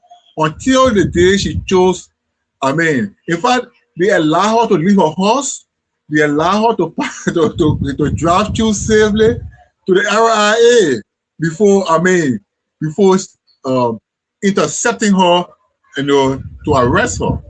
But the question also is, did the police receive credible tip-off that the vice president was escaping? Maybe he hadn't been informed, because in every security situation, there are insiders. Maybe somebody may have tipped the vice president, somebody might give you information that, well, they are coming for you anytime soon. Whether that was a situation she was escaping or she was really going for a women's conference. But whatever the case, being a former vice president, being a diplomatic passport holder, or being somebody who has provided service to the country at the second highest level of government, couldn't it be wise? Couldn't it be more reasonable? Couldn't it be so esteemed, so respectful of her status, to have summoned her, to have invited her, or to have placed her on house arrest right in your home, place her on house arrest immediately after knowing that she got connection. The police ain't know all of that, all the tactical approaches that could have led to an arrest of the former vice president. They ain't know everything until the day she chose to leave the country for a women's conference. So in my opinion, there's two ways. Either the law does not specify where somebody can be arrested for a crime committed or allegedly committed. Secondly, the police simply chose to disgrace her, to bring her to the lowest degree of disgrace, or the police simply try to tell the whole world, that indeed Liberia's current and former officials are really involved in the trading of drugs and trafficking of drugs in the country. Yeah, so that's what we've been following so far. But if you ask me my honest, independent opinion, if indeed the vice president was linked or is linked, got serious connection, indictable connection, and there is credible and indictable evidence against her of a connection, actually, then I think the law should have no mercy, and the police was really on course with what they have done. But if it is just still an allegation and no indictable evidence, no probable cause to say, yeah, maybe based on a mere phone call or based on diplomatic passport issue, is she a foreign minister to issue a diplomatic passport? If it was wrong to issue a diplomatic passport to a foreign national, join CDC thing that they said during the CDC time there was no system, there was no control, there was no standard, in governance. Was that the case as well? So we got many questions to ask, and we still look forward to having many answers from the authorities as to really how link. Yeah. Patrick, let's bring Shirley on here. Okay. I think Patrick has laid so many things down, went in depth with the whole thing of getting a former vice president from the airport and asking some tough questions. I'm here, okay, as he was talking, let's just play those questions Shirley as well. Yeah. Shirley, there's a caller here. There's a caller here. Let's see what the caller has to say. Are you hearing me? Yeah, I can hear you. This is Mr. Mondable. I'm not a security personnel, neither a cyber security, but the little one that I've been hearing and following, I think the LMP, they did the right thing. One thing Patrick said, where did they inform her? No, they can't inform you to do something like that. That's not how it works. These are all secret recording that they did on her, and they proved it. And she listened to it. And first of all, she knew what she was doing in the country. She knew all the dots that she was, connecting. She knew all those things.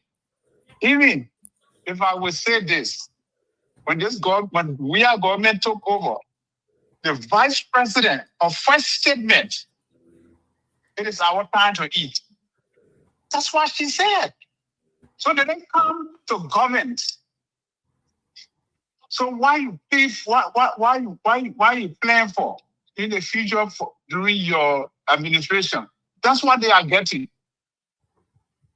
And I'm sure somebody said we are coming to Liberia. I know we are not coming to Liberia. No, they got all the things what they call we are at Langley in Virginia. Those are some of the things that were going through where we are. How do you know for sure? Because that's why they call him for, because there are a lot of things that were happening. Mr. Modibo, how do you know that's what they call the president for? Because it was a secret. It was a secret meeting. So how did you know what was discussed? It was a secret meeting, but for people to call your head of state, where you're not supposed to be for, and they call in there, it got to be something that is actually or used. I mean, this morning call for info. In the first place, when the people started their administration, the first thing they built what? A drug cartel place. That's what it did. Mr. Modibo, I think you are taking attention from the current administration. It is on Joseph Burka watch right now that we are seeing drugs all over the country. These are the things that they are involved in. That's why now it comes to light. That's what I'm trying to throw light on. Yeah, but you acting that Joseph Burka is innocent, though. I'm not saying Joseph Burka, that honor Joseph Burka administration, that how can Joseph Burka administration, they are taking charge now. So, but why is it that the investigation is not starting with the president himself? The investigation can't start with the president. It got to start around the president, then before it goes to the president. Oh, I thought the decomposition of the fish starts from the head. So the president, when the head is rotten, why should we go to the tail first? No, the hair. I don't have proof the hair is rotten. This is why I'm making the claim. The president, as we speak right now, the president built a mansion that we don't know where the money came from, and now we are seeing drug dealers all over the country. So how should we can't infer that it was the drug dealer that gave the president money to build his mansion? That's why he's not telling us. It's not a fair conclusion to draw. No, that's not a fair conclusion to draw. You got to have evidence to excuse the man or allegedly. I said, why is he concealing? Why is he concealing the source of the resources? Why is he not telling the Liberian people? I'm not here to represent the president. I'm just here to explain the way Patrick was saying it. I'm explaining how she had been apprehended. That's all. I'm not here for. No, but you are going to George Weah administration, and that's why I'm coming. Because you are not balanced. You are not balanced. You are going at George Weah administration. Esoteric. Yes, sir. I call to add to the conversation. I'm not here to balance anything. No, you are not being fair, because if everybody is implicated or has some, yeah. What I know, that what I'm trying to put my or 2 cents into. The one I don't know, I'm not going to say it. They are implicating myself. I don't have proof. Okay, sir. All right, but the one you have said, you have not given your proof either. Yeah. The one I'm saying, the vice president knows exactly what she's been doing. The vice president, even your own son died from drug overdose. Therefore, she part of it. We said, why would she condone her son taking drugs to die? Why? Why would she condone? Yeah. I don't have answer to that, but as far as I know, her son died from overdose. No, but you connecting her to that. I mean, we are our parents. Sometimes our children, they do their own thing. So why link the parents to the? It to her because of what they are saying right now. The way I'm coming to link her to that. But our son, she been fighting it for her son to get out of it. At the last of many, he passed away, and he passed away from overdose. Now they come back to around her now. All the connection, all the phone calls, they collected and put it right before her face. All right, well, we are not seeing that yet, but Mr. Madu, thank you. Let get back to the show. Yeah. I don't want to add to that. Thank you. Appreciate your contribution. Thank you, sir. No problem, sir. All right. So Patrick, I think Shirley is off. Yes. Again, the vice president, the charges that the government put on her, the Liberia's Ministry of Justice, they got unlicensed importation of controlled substance or controlled drugs or substances, if you like. They also charge her unlicensed sale, delivery, distribution, and transportation of controlled drugs. They also charge her of illicit trafficking of controlled drugs and substances. They also charge her of criminal solicitation, criminal facilitation, criminal conspiracy, money laundering. Those are the charges on the project. Those are serious charges. Now, Patrick, personally, I don't want to put my personal biases in this discussion, but I have my view of the former vice president. All right. I personally think that she is not a good person. All right. I think Madam Joy Taylor is not a good person. And the reason I say that is her support of her husband. I understand the word husband, you have to support. If your husband is killing people, murdering people, and up to now, this woman has not denounced what her husband did. Child sitters were drugging children in the country. They were doing all the different things to the children. This lady has not stood against any of the things that her husband did. Let me play the video, for example, Patrick, from the former president, all right? And listen to what she said. Let me see, they had an interview with her. Let me play the video. Let me see, let me add the video. To me that with the legacy of your ex-husband, that here you are 9 years a senator and running for president of a country where your ex-husband is considered to be a warlord who carried out some pretty horrific crimes. Every time I go out there, I know people are watching and they're waiting to see how I behave and how I act. And if all of the perceptions that people think about me are real. But do you think that people just feel as though since you were by Charles Taylor's side, that you must have known what was going on, that you must have been involved with it? And it's easy to say that, but any woman will tell you who's married will tell you that men keep closets and they deal with you at different levels. Do women have a chance to change all of our husbands? I don't think Hillary was able to change Bill. He's who he is. She's still who she is. And I can say again, as I've said over the last 10 years, I had no idea. I was not this first lady. This woman is so dishonest that she does not have idea of what the role that her husband playing in the country and murder people. She is so dishonest. Saying, yes, let's go cut off the arms and legs of people. I wasn't involved at that level. And even if she said I wasn't involved at that level. So at what level was she involved? I were a wife of a mass murderer, I don't think I should be held responsible. I haven't heard the wives of bin Laden being charged with the crimes he committed because they were women. And the law says that crimes should not be transferable. These are the weird philosophy or logic they can be pushing, right? To justify their support for people that do bad things, right? How can you compare bin Laden and what your husband did? Bin Laden was not ruling America.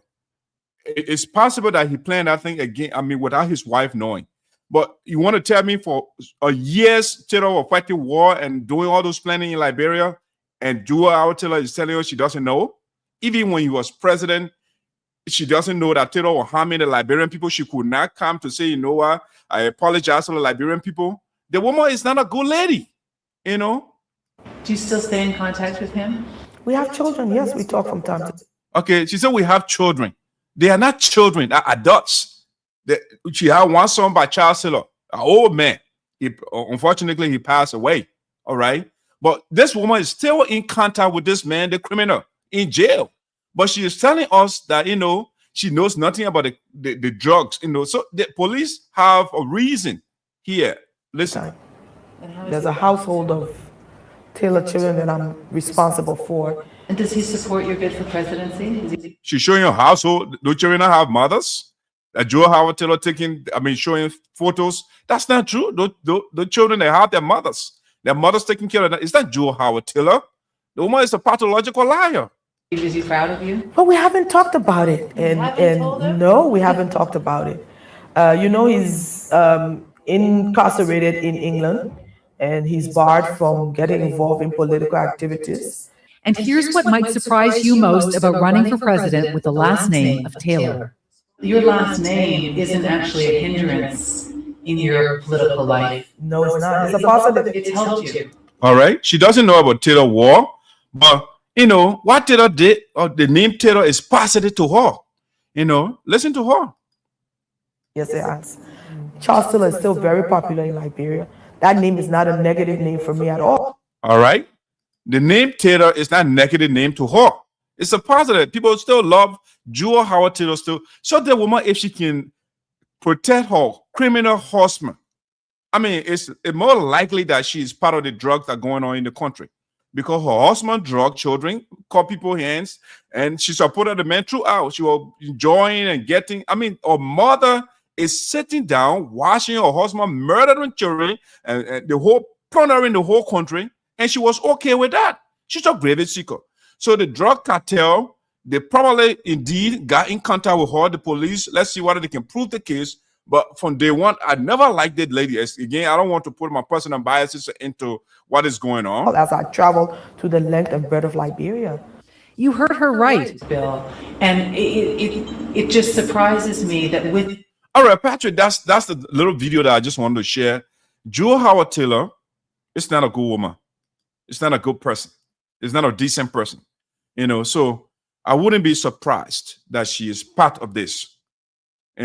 And you are talking about, why the police and they can't respect her status. Patrick, that is the problem we have in our country. We protect status, then the integrity and the normality of the country. And so we support status as a result. People are suffering in the country. So if you commit a crime or you are connected to a crime, definitely wherever you are, whether you're going to heaven, they should arrest you. That's it, because you're a former president, you have the big title. So if you are connected to crime, they should go to your house, or they should invite you to come. No, they got to arrest you.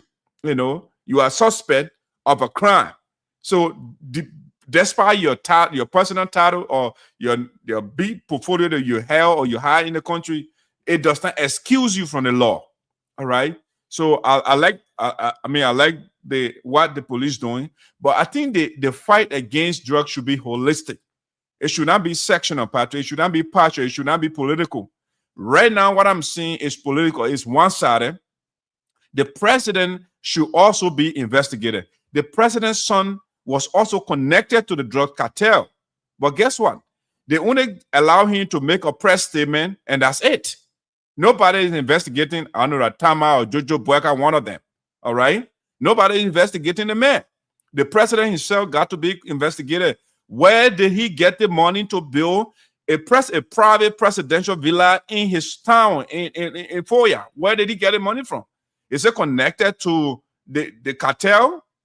It could be. We can't erase that because the president has not told us the source of that money. When they asked him for us, he lied. The president told, let me change my word. My wife said I should be euphemistic. The president was untruthful. All right? They asked him, he said, it's the Mano River Union that is financing the project. Later on, the Mano River Union put out a statement and said, that's not true. They are not financing any project in Foya. All right? So where is the president taking the money to build president villa in Foya? Number two, the president is currently driving 2 Lexus SUVs. Those vehicles were not budgeted for. No, there is no budget line in the budget, the relevant year for those vehicles. But Joseph Boyka is not being investigated by the police. I'm seeing the young guy, Martin Colley now, is saying the police director is also connected to The whole drug thing, he putting a lot of information out there.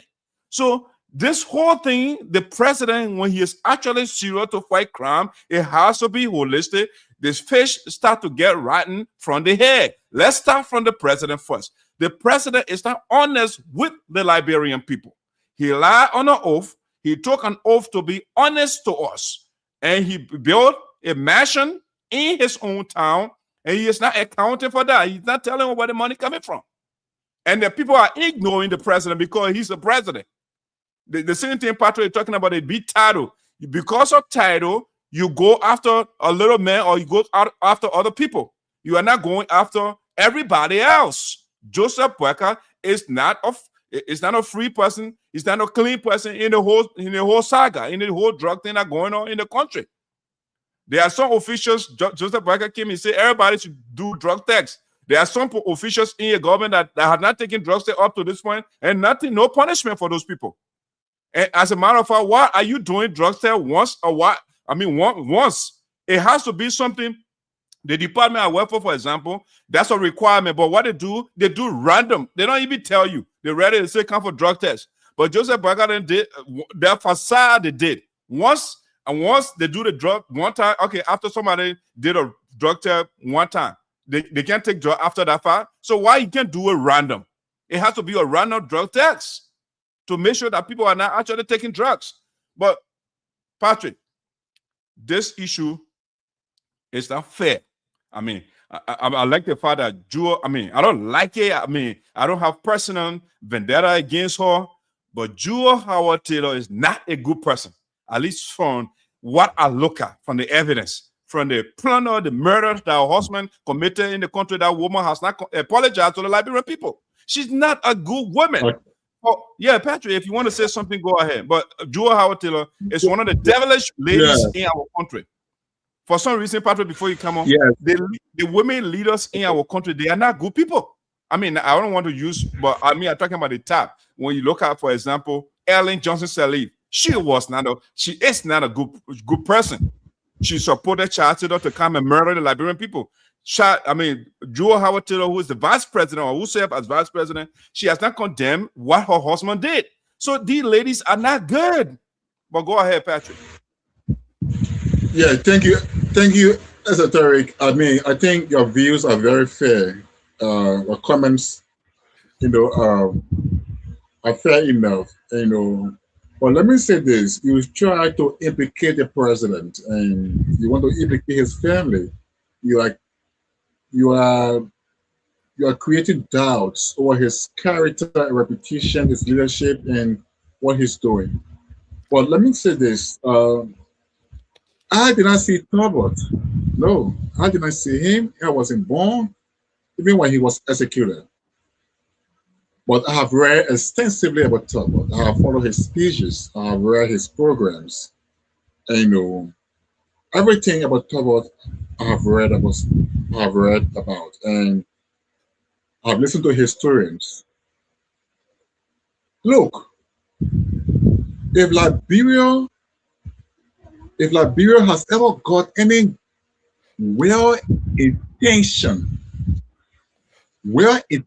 presidents, there are just two we can name in Liberian history. Two presidents that are well-intentioned about the country. Just two presidents that are selflessly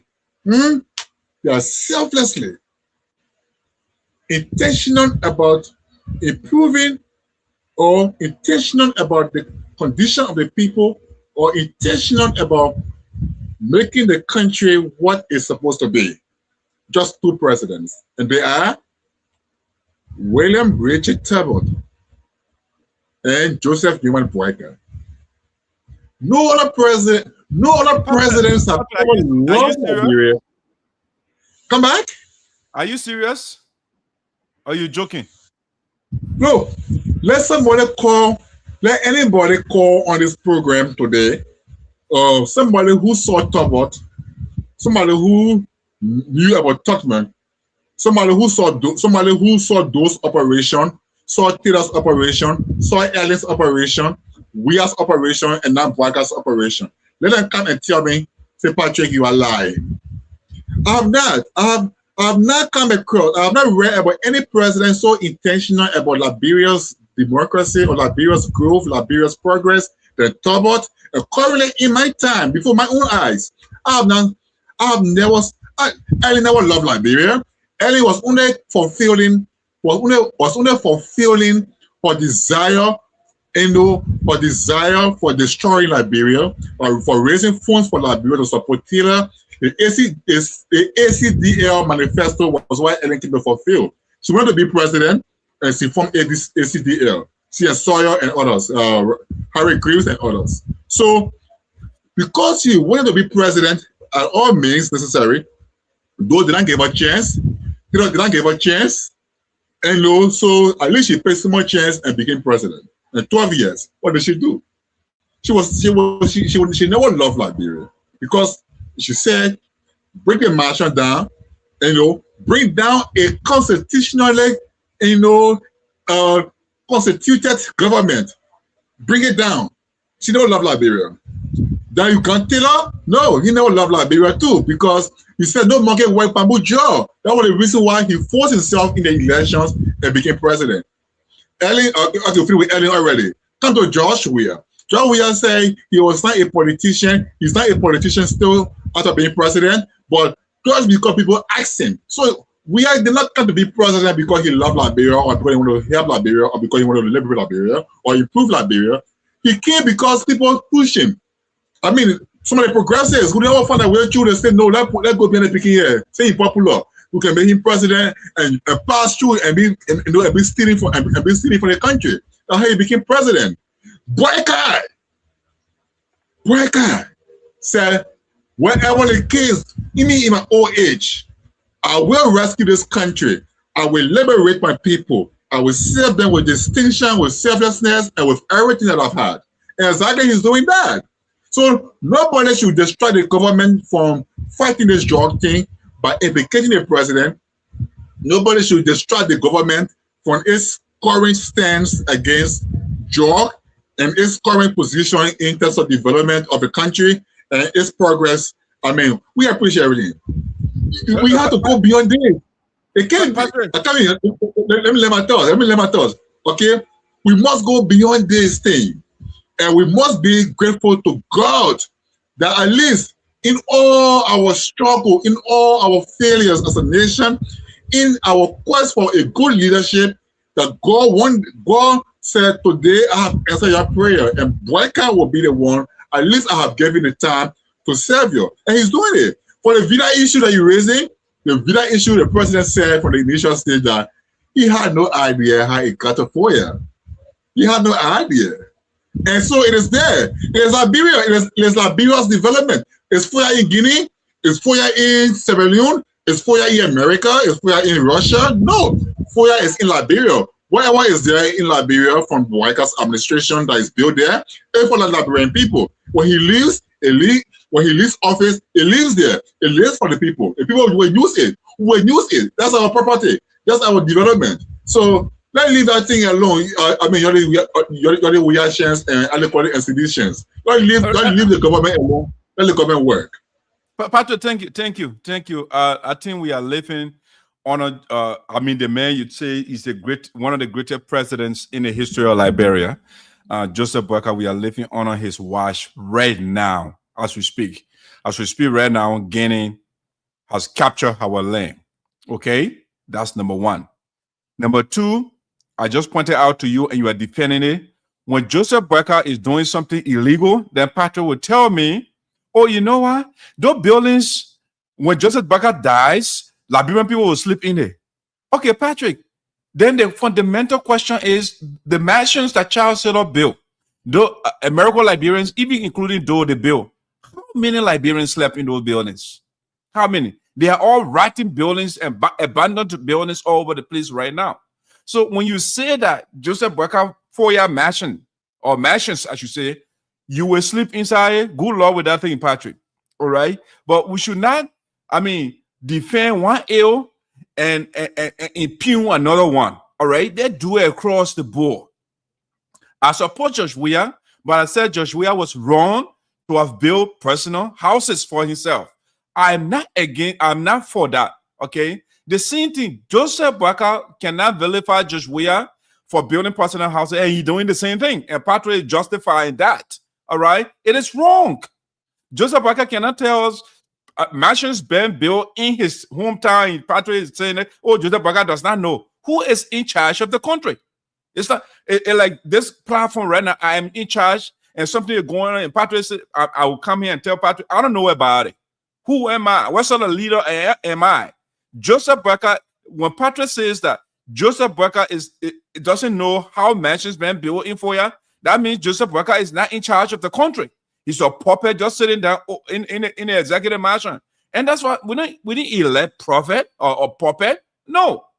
And Patrick said, you say, I'm casting doubt on the integrity of the president. No, I did not cast doubt on his integrity. He casted doubt on his own integrity by telling the Liberian people, or which you just said that, okay, mansions were built in Foya, but he does not know.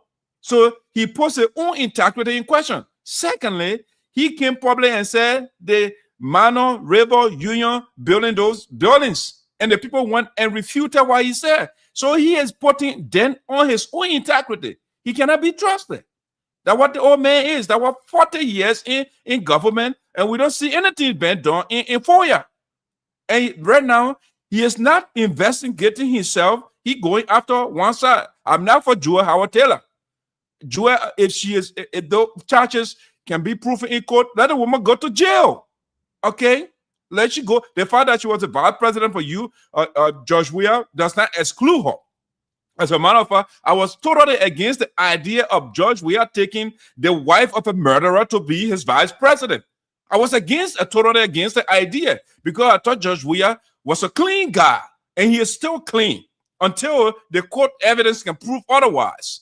Do I support the mansion he built? Absolutely not. I don't support that. But again, I'm not building a clean or flawless person here. Okay, I'm looking at it from the utilitarian perspective here. The greater good for the greater number, and that's what I'm looking at. So if you look at the policy of Judge Weah, they are in the interest of the majority, and that's why I want to continue. Joseph Boakai policy right now is not in the interest of the majority. Since Joseph Boakai took power, he has not built one hut for our suffering people, but instead he is instructing his security or the people to demolish people's homes and making the people homeless. So Joseph Boakai policy is dangerous, and right now drugs taking over the whole country. All right. So the investigation should start with Joseph Boakai, the president of the Republic of Liberia, who cannot tell us where he took the money from to build the mansion in Foya. That he part of the cartel. That's why he hiding for us, Patrick. We are not gullible people here for you guys to come and bring rhetoric here. Okay, let's talk about one of your favorite presidents before we go to the next thing. You talk about Richard Arrow Tober, whatever you name it, that American Liberian oppressor of the people. All right? So, Patrick, all you have to do is just cursory. That's the word, cursory. Cursory research on these people. You see, when you are reading the book, Patrick, the first question you should ask yourself, who is writing the book? All right? Who is the author? What is the background? What worldview, what perspective is the person coming from? You got to answer those questions. Some of the books that you have read are from the perspective of the oppressors. And that's why they praise those people. All right? But if you ask the opposite side of the equation, so if you ask the progressive, but that were fighting Tober or that topple Tober, you will get a different total perspective. So if you read, for example, a little history, a little research, William Arrow Tober continued the one-party system in the country. That's one of the reasons why he was toppled.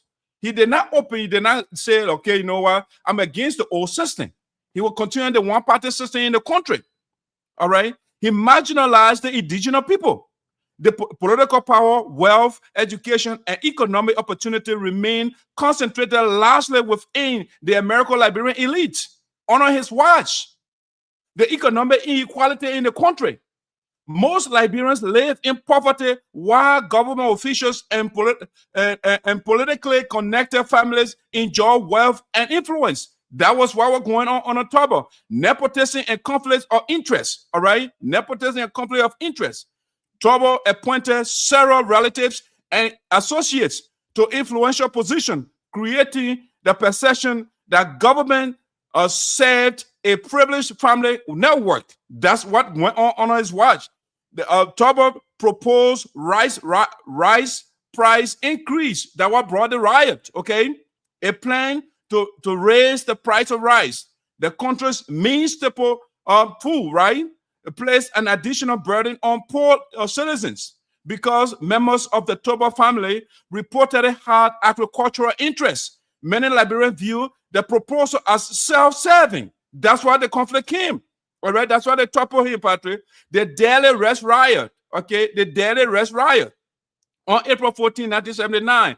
Security forces violently suppressed demonstrations against the proposed rest price increase. At least 40 people were reportedly killed during that time, Patrick. That's the man you call. Hundreds were injured and many others were arrested. All right. Liberia's Truth and Reconciliation Commission, they describe all those things in the document, Patrick. Suppression of political opposition. Opposition leaders were arrested. And the Progressive People's Party was eventually banned as public resistance intensified. That's what Toba did. This thing you guys don't read them because you go by those things that the people that are for them they wrote. Okay, failure to dismantle structural injustice. Okay, Toba attempted to include more indigenous Liberians in government, but his reforms were too limited to dismantle the entrenched system of political and economic exclusion. Okay, Patrick, the key word there is reform. Okay, and I am not a reformist. A lot of people they preach reformation. You know what reform is, Patrick? Reform is you keep the system, right? The bar system in place, but you tweak things around it. Say for example, slavery, right? Slavery was an institution. So the people say, how do we make it better? How do we reform it? How do we make it a little better? Okay, let's make the slave to eat. Let's get them some food. When they cook, let them get some of the food. But guess what? You are maintaining the same system. So Toba was a reformist. He was not an abolitionist. He didn't say, let's abolish the system that was oppressing the majority. No. So people, Patrick, these people, they are not good. Joseph Boyka, we are living, you and myself, we are living on a watch right now. So you can't tell me anything about Joseph Boyka now. And the literature is there on top of all the 0 presidents of Liberia. All right? But that is not the story today. The topic of discussion is Joseph Boyka allowing the proliferation of drugs in our country. That's what we are talking about. And he is not going after himself. He is going after just Joa Taylor. Should she be investigated? Absolutely. I think she is not a good person. And she should be investigated. All right, Patrick, let's go to, unless you want to say something, let's go to the next thing. Yeah, one minute. I will not take much of your time, but 1 minute. You made a beautiful point. You said, Patrick, before you read a book, you should ask about the writer. That piece of history you're reading or pamphlet, I don't know what is that you're reading from. You need to tell me who wrote it. Yeah, please tell me who wrote that. Who wrote that thing you got reading there? Patrick, I just said one of the sources. I said the Truth and Reconciliation Commission. It's in the report. Okay. Yes. Somebody, that statement is actually okay. So the TRC wrote it. Fine. Thank you. Good. Thank you. Look, we have to be real to ourselves. All those outlandish charges they brought against Tobert, those flimsy excuses they make they have made to justify their evil against a good president and a people's servant leader. But let's leave that. Let's leave that. Yeah, it's on the topic today. If you want, Patrick, come in 1 minute. I want to clarify something so that you can understand the point I'm making. Did you know the reason the Chewy party reluctantly sold Toba in as president? Look, the Constitution 1847 says when the president dies or resigns or incapacitated, the vice president succeeds him. But when Tubman died, because those crooks, they knew that Tubman was walking away from them. He was not aligning with the ideology anymore. He was more of an indigenous, poison than an American Liberian, poison. They refused. The courts refused to even acknowledge the man that he was the vice president and was supposed to succeed Tubman. The guys nearly twisted the whole thing around because they never saw him as himself. Did you know Tubman was wearing pad t-shirts under his coats when Tubman was president? Did you know that? Did you know that? Let's get to our topic, please. We should spoke indigenous language, the original language of the nation. Look, Tubman was a victim. He was a victim for his changed attitude toward, he was a victim for changing from the bars, from the bar American Liberian, philosophy to the indigenous people's side. And that was the reason why they agreed to giving up as a sacrificial lamb. Tubman, we can never have a person like him now except Waka. All right, Patrick, thank you. When somebody wants to infiltrate you, they have to learn your language. All right, that's what toward them. They were learning the language. They were acting and they were wearing the t-shirt. That's what manipulators did do. All right. So Patrick, for some reason you are frozen on the screen. All right, now the video is alive now. All right, so those tricks, we know those tricks. But let's go to the next thing, Patrick. Let's look at Sinoe County here. We have been seeing a lot of developments lately on Facebook. Different people are coming up to contest. So we see Sinoe 2029 heats up as new political names emerge. Okay, the road to 2029. All right, is it early? Probably, but they say preparation before time, right? The sooner the better. You can't wait last minute of time before you start to do preparation. So, Patrick, I think a lot of the political forces, maybe you are seeing other things which I will allow you to explain, but a lot of the political activities that I have been seeing on Facebook, a lot of them, they are tilted towards District number 3, Sinoe County. All right? A lot of them, they are tilted towards District number 3. And I think I know the reason why a lot of the people, they are focusing on District number 3, Sinoe County. Patrick, part of the reason is the behavior, it's the nonchalant, it's the boyish attitude of the person we have right now as the representative of our county. It's the playfulness, it's the avarice, the greed for the acquisition of resources, for personal aggrandizement or accumulation. And that's what the primitive accumulation of resources or assets. That is why getting the people incensed. They are getting angry. They are getting indignant about the leadership, the way the guy who is in charge of our district is running the place, Mr. Alex Noah. So now, Patrick, let me show you some faces that are expressing interest so far in district number 3, Sinoe County. Let me bring that witch down. Joa Taylor is a witch. All right, she's a witch. If you support somebody who murder people, you are a witch. All right, now, so the first person, I think, Patrick, you know the gentleman, right? I think he contested before he expressed a desire. I think Goodrich, Chinye, whatever that last name is, you can pronounce it for me. But Goodrich wrote on Facebook, the consultations regarding the 2029 election in District number 3, Sinoe County, are ongoing, okay? One thing that is clear, we will collaborate and endorse one candidate from Tajawan and Sangwen.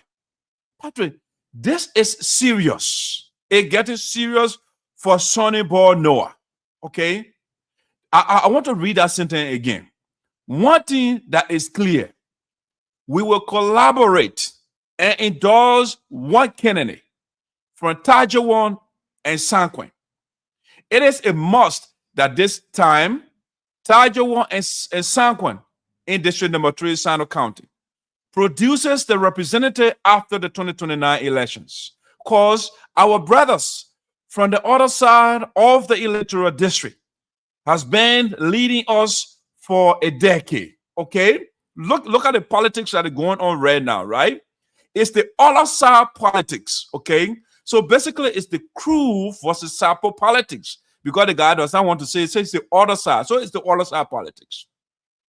This endorsement will be based on track record, political experiences, and a clear understanding of the work of the legislature and the political process. Okay, we've been watching all the political shows in the district, but we are awaiting the conclusion of our national, district, and community consultations. Okay, that's a gentleman. He wants to run, but he said, you know what? We're going to endorse one person from the other side, because the other side, you know who is in charge of the other side right now? That's Sonny Boy Noah. What is he doing?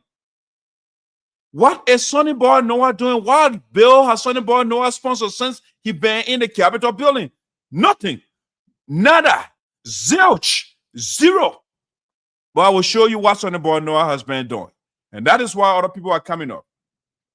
Now, if you have the gentleman, Paulson Gatti, we are also hearing Mr. Gatti's name.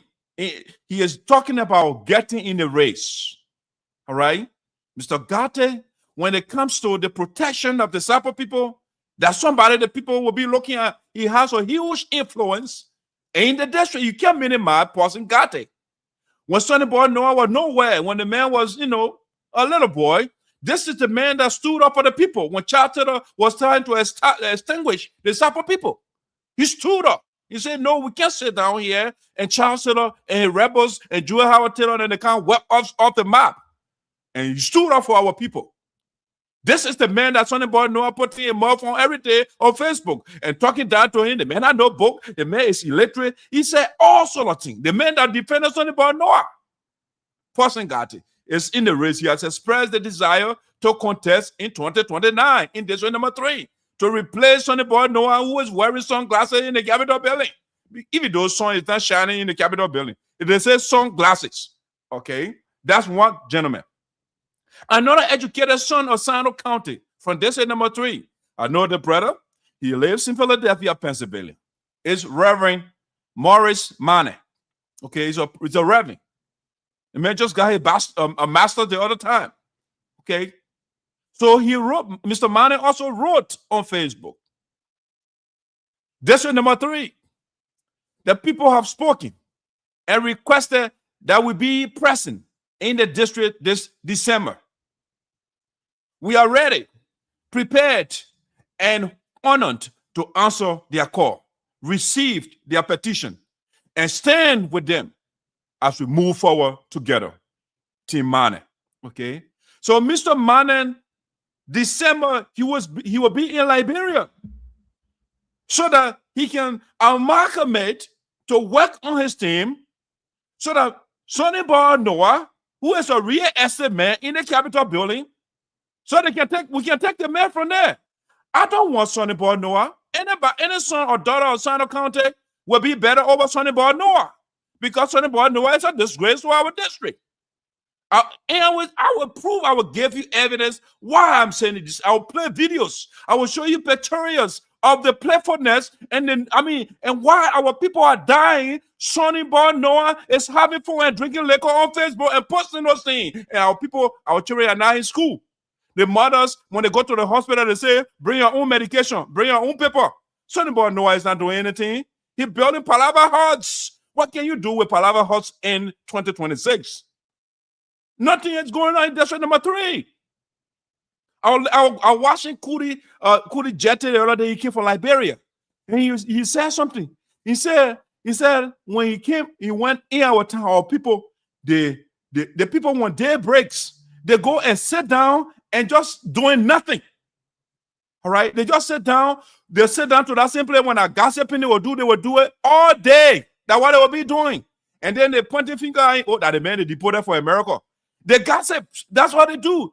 Because Sonny Boy Noah, the man that represents our district, he cannot create the job opportunity for the people to go to work. So the best work the people can find right now is gossiping. It's just sitting around 24 hours, nothing productive. The people just sitting around. They're waiting for Sonny Boy Noah to come from Monrovia to get their phone battery. All right? And that's the district. That's why you see Mane is coming up. Passing Gate is coming up. And Goodry is saying, you know what? We're from the other side. Even though I don't like his politics, when he start to preach the other side politics, that division, that TJism. I don't want to go to the philosophy of TJism right now. But the man is preaching the philosophy of TJism, tribalism, division. He is not telling us, you know what, we'll get better ideas to replace Sonny Boy Noah, who is without ideas. He's talking about the other side politics. All right. So if you look at the lineup, it's getting serious. District number 3. We get Christian Tbabo, a strong young man, intelligent. Christian Tbabo, when Mr. Zaza went to Liberia the other day, he went to the papa, he said, Elder, I need your blessing. If you're not running 2029, I will need your support. Sonny Boy Noah has not visited Mr. Zaza. So you expect Sonny Boy Noah. So I look at the people, I say, you know what? These people think our people, they don't know any better. The man has no relationship with the elders in our county, with the young people in our county, besides a few guys that work in his office. All right? Reverend Kolo is doing something in the district. What is Sonny Boy Noah doing before? What did he do before coming to politics? Nothing. No achievement. Kolo is educating our county, our district.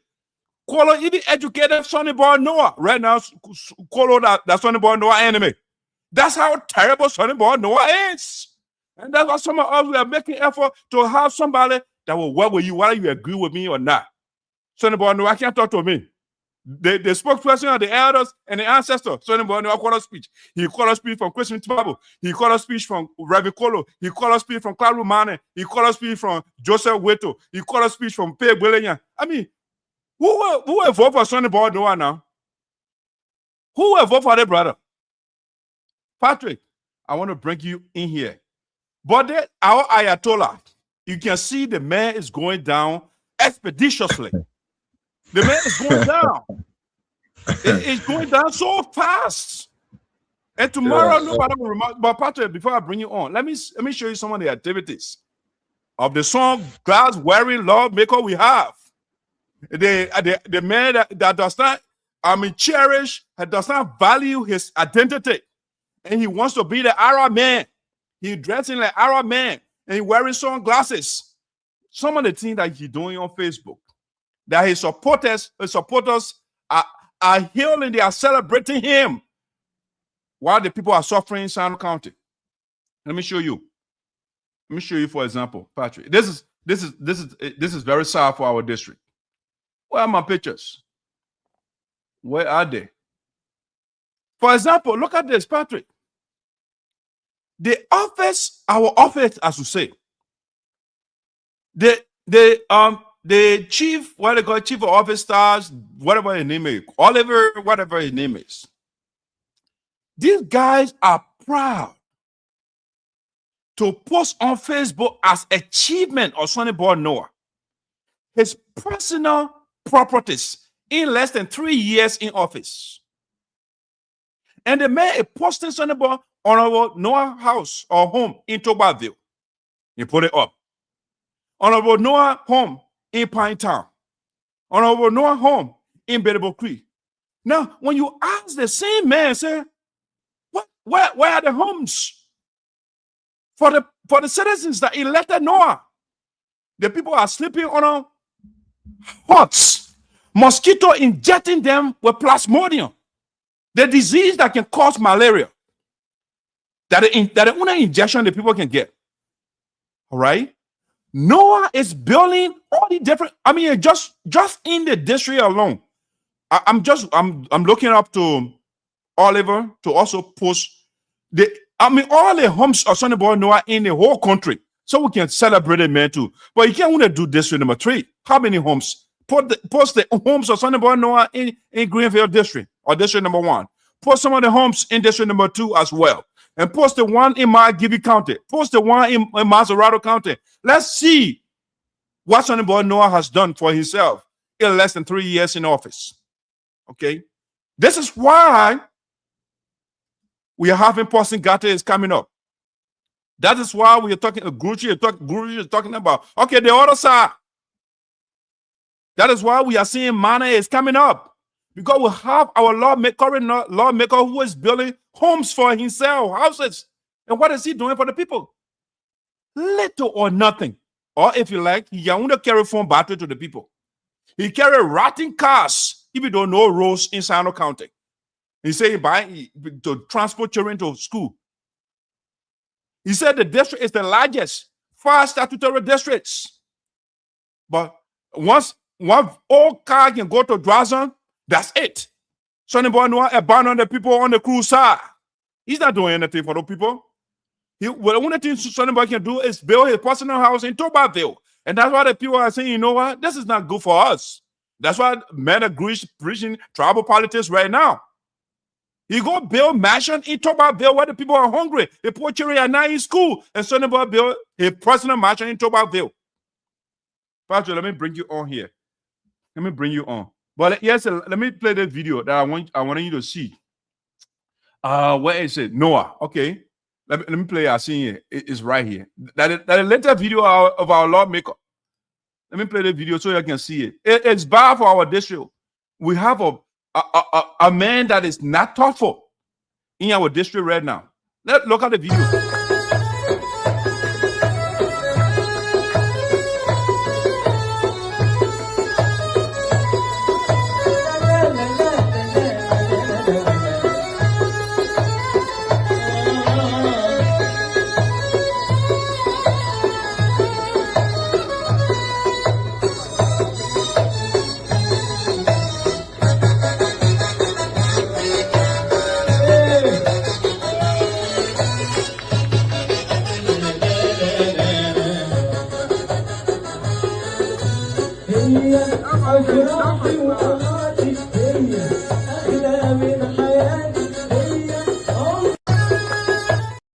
Patrick, this is the disgrace we have.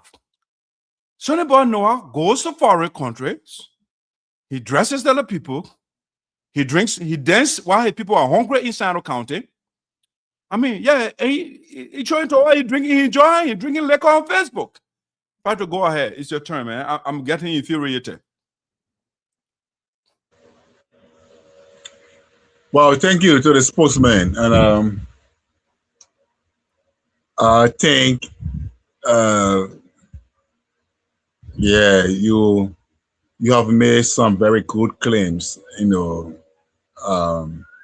even though sometimes people consider some of these, you know, claims as personal, but I think they are all concerning issues. But let's come to the people. Let's come to the names emerging for the district in 2029. The district will be highly contested. Actually, the names we are hearing just ahead of the time, just ahead of 2027, 2028. Then the main year itself, the number is increasingly, you know, getting higher day by day. So we have now get a state representative. He persists to be challenged by, you know, Paulson Carter. Paulson attempted to appear in 2012. Actually, yeah, in 2012, Paulson made attempts to appear on the ballot. But when he went for the traditional or customary primary of the people wager in Gillitan, he lost to the late Reverend David Menji. So being a son or a traditional person, he did not choose to challenge the verdict or will of the people.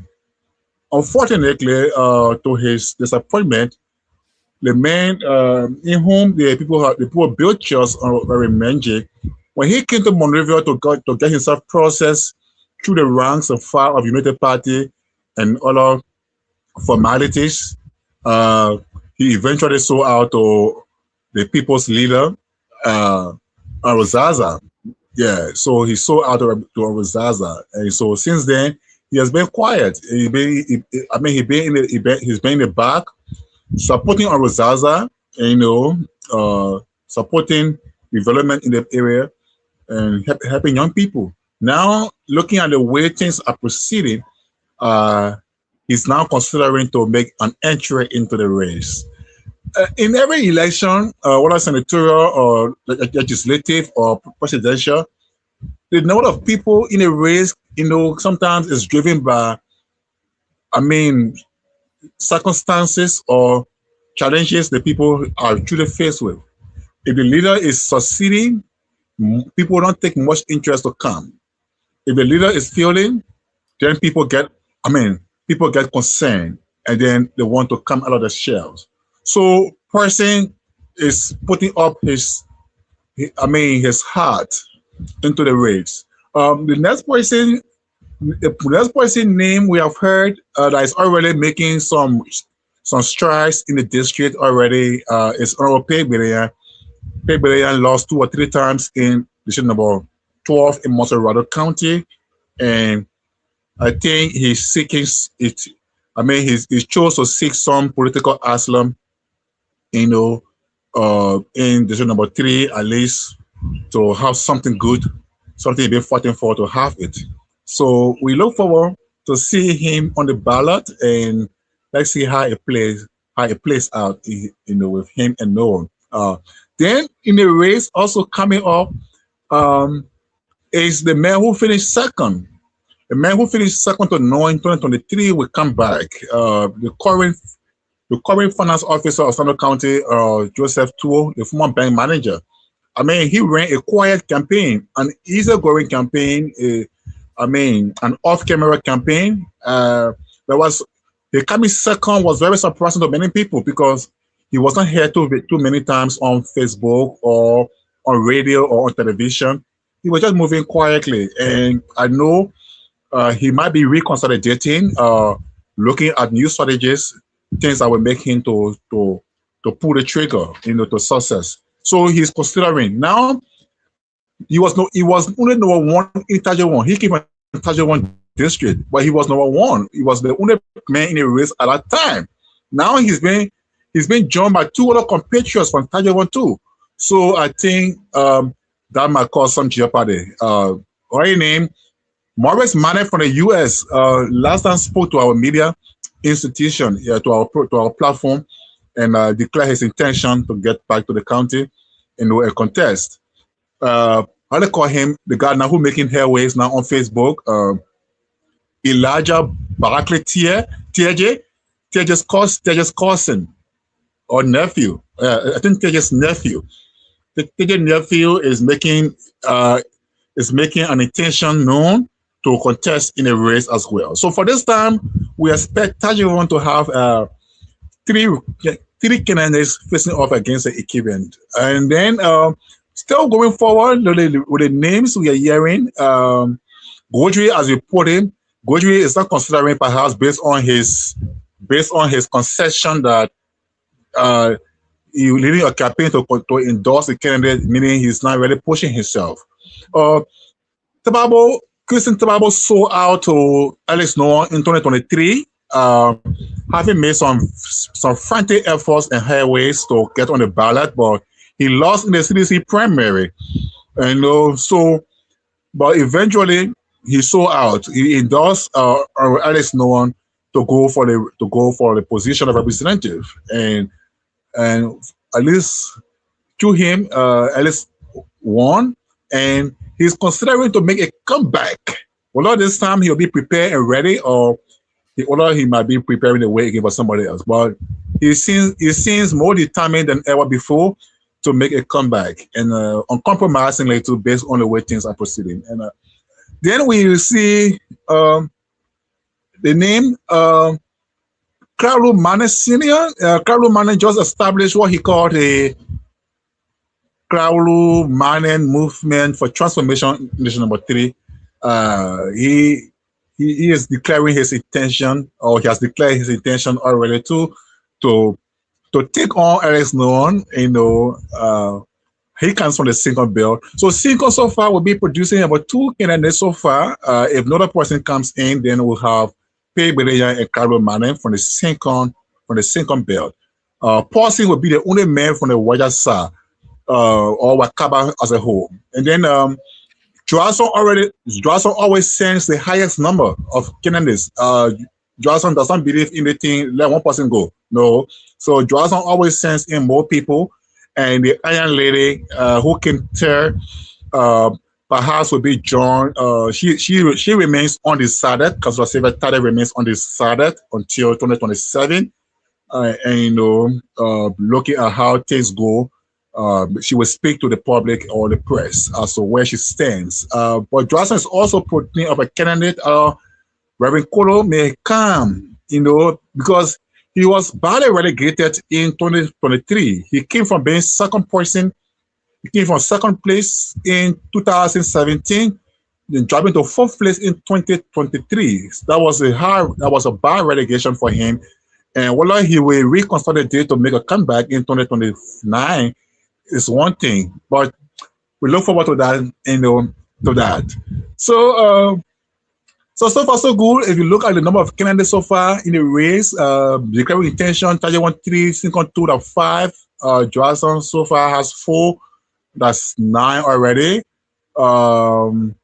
Paulson, that's 10. So 2023, there were 11 candidates. There were 11 candidates already, and then there were 11 candidates, and now 2029, 10 persons have already declared intention, and then looking forward to seeing more names, perhaps. Now, to the issues. According to Heron Do Dagbe, the spokesman of Alex of the CDC campaign in 2023, and one of the men who led Alex to the House of Representatives in 2023, said they made a dangerous mistake in 2023. He said they made a dangerous mistake, and he's now on the campaign to correct that mistake. So, what do you think? He thinks something about no, it's a mistake. Oh yeah, that's what he said. Yeah, that's what he said. Okay, so Heron Dodaba is saying Alex was a dangerous mistake made, produced by the CDC and he and others in 2023, and he's now on the campaign to. Well, you asked a question, like you said something that is very true. And fundamentally, there seems to be much uncertainty. Much uncertainty and doubts about a clear-cut re-election in the strategy for the representative. Some few things the representative has, he might be proceeding rightly in terms of his agenda, what he wants to achieve for the people. It appears good in one way, but again, no man has to. What way is good? Tell us. Okay. So, for example, if I say it seems good in one way or the other, for instance, in Prafa, for example, he looking at the issue of education for the young people there. He put about elementary school. That's something that that is sellable. Then in I think Tobacco, he said he put out a youth center there. Okay, that's something. But what a youth center is something young people really need a country. Rather than employment opportunities. That's one thing to whether it can sell or not. But that's one thing he did also. And then somewhere I think in Birokri, he said he renovated the city hall and in ENI. We shouldn't put this in our people's mind in the first place. I'm coming.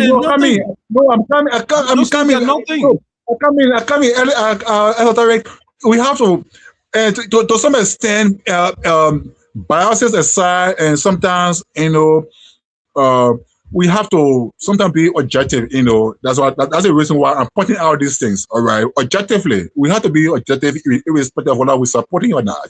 And that's the reason why I'm pointing out why you are in speech. What you rely on. Okay, yeah. So I left this beautiful patriot house, hardworking, very receptive young woman. She's one person too. So Madam Siri Pine, she carries the traditional name of a people from Pine Town. So she's Siri Pine, Helena Siri Pine. So she was in a race in 2023, and very obviously, she's making a comeback. Very obviously. So in fact, one of the iron ladies in the race, that's Manajabide 40.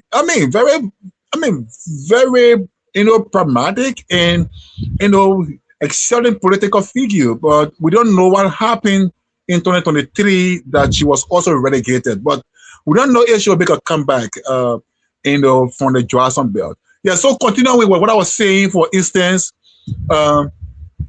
these things that no one claims that to be achieving, as accomplishments for the people, that to the extent that he came out on the air and said, since 1964, when the district was created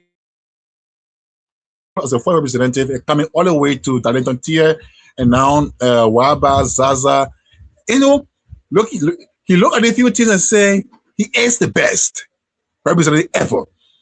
He is the best. And one thing again, when you say these things, you provoke the ancestral spirit of the people to rise up against you. Because if no one, for example, as they are claiming he's succeeding, why is there so much criticism and attack on each other? Why is the fear? For example, this guy or TJ, when TJ went home the few days and he decided to help the people, he gave his people $2 million. After he no one gave the people $5 million, right? Now no one's supposed to come back to say, where the man got the money from? What is his source of income? Why should he give the people $2 million? But they didn't ask also why a representative will look at $5 billion when the people need, when the young people don't have seats in the classrooms, no seats in the classrooms, no chairs in the classrooms. All right, the people live in virtually abject poverty, no agricultural system for the people to improve themselves. But you tell $5 million, you say you fulfilling campaign promise. Now they're making back to say, okay, my people too need something. I'm giving them $2 million. Then you're supposed to come back to attack the man. And that attack, for me, I call it a very scared tactic, because a representative, as a Senate representative, should not be the one attacking people what they do. Every time people do something, they come to attack. Anybody, anytime somebody declare intention to say, I will come into contest, supporters come to attack.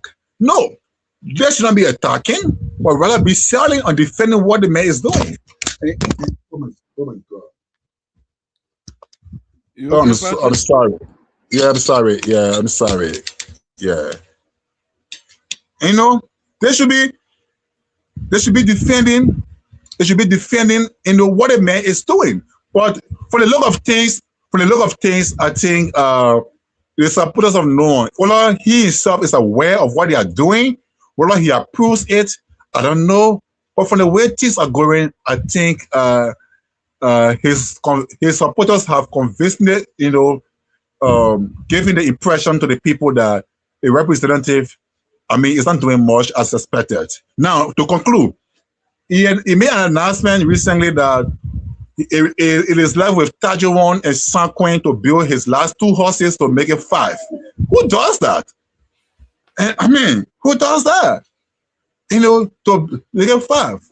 Look, but we say sometimes that personal houses are not development, for the people.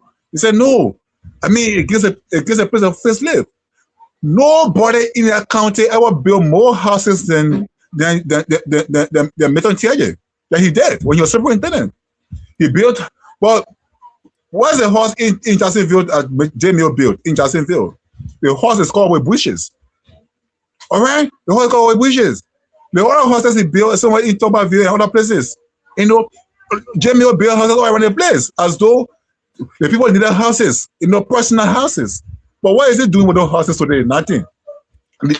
They are all there messed up. Air condition all gone. The things they pour inside, everything gone. So what was the need, for example, for him to build those houses? When Tubman and Tobot and the rest of the other people were building their houses, for example, other colleagues, Samuel Donan were building their houses. Maybe they were thinking that they were thinking that it was a good thing in that I'm going to take it. Let those Martian inns right there in the heart of the city. Still in ruins.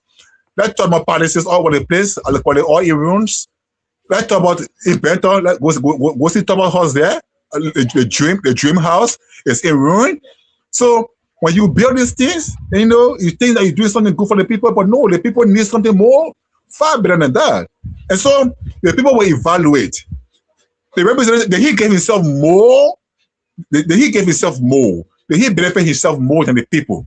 And based on that answer, I think the people will have more meat to chew and will have more points, politically against him, because no representative should have more than the people. And Zaza didn't do it. I think even in Bilokwi, I think Honorable Joseph Sarah built only one house there for himself. I think it is still there in Bilokwi. Maya Taba built only one house for himself. Well, in Greenville or Bilokwi, just one house for himself. Darrington Tia or from the NPP South, who was the representative during that time. I mean, I don't know how many houses he ever built there.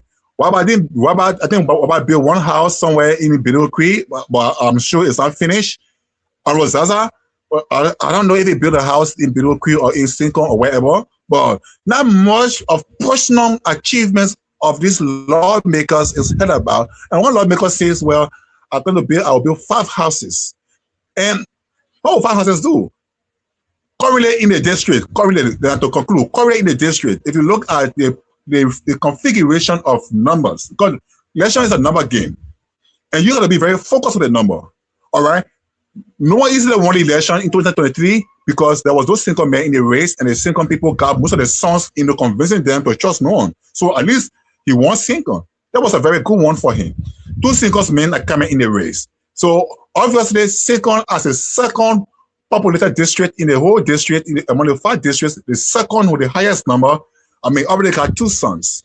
When the people neglect their sons, for example, to say, okay, you want to go to a representative, when their sons are winnable, possibly, no. Tajawan right now controls the number.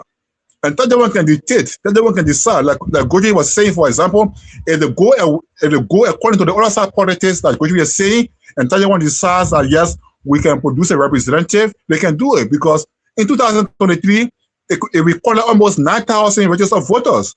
It alone, doubling the votes from Sincon, from Johnson, from Wakaba, and Sankwi. All 4 combined, Tajawan votes cover all of them. So 2029, it is expected that the number will increase exponentially. So if Tajawan says, well, it is our time, for instance, and we can carry 1 person, it has a number already. And see if Sankwi Jones, fine. And so with that calculation coming about already, it scares the incumbent, because no reliance. Johnson has a least number in the whole district, and Johnson always put on the most candidates. So Boston Gata is already putting a blockade in Wedja, for example. What will you pass?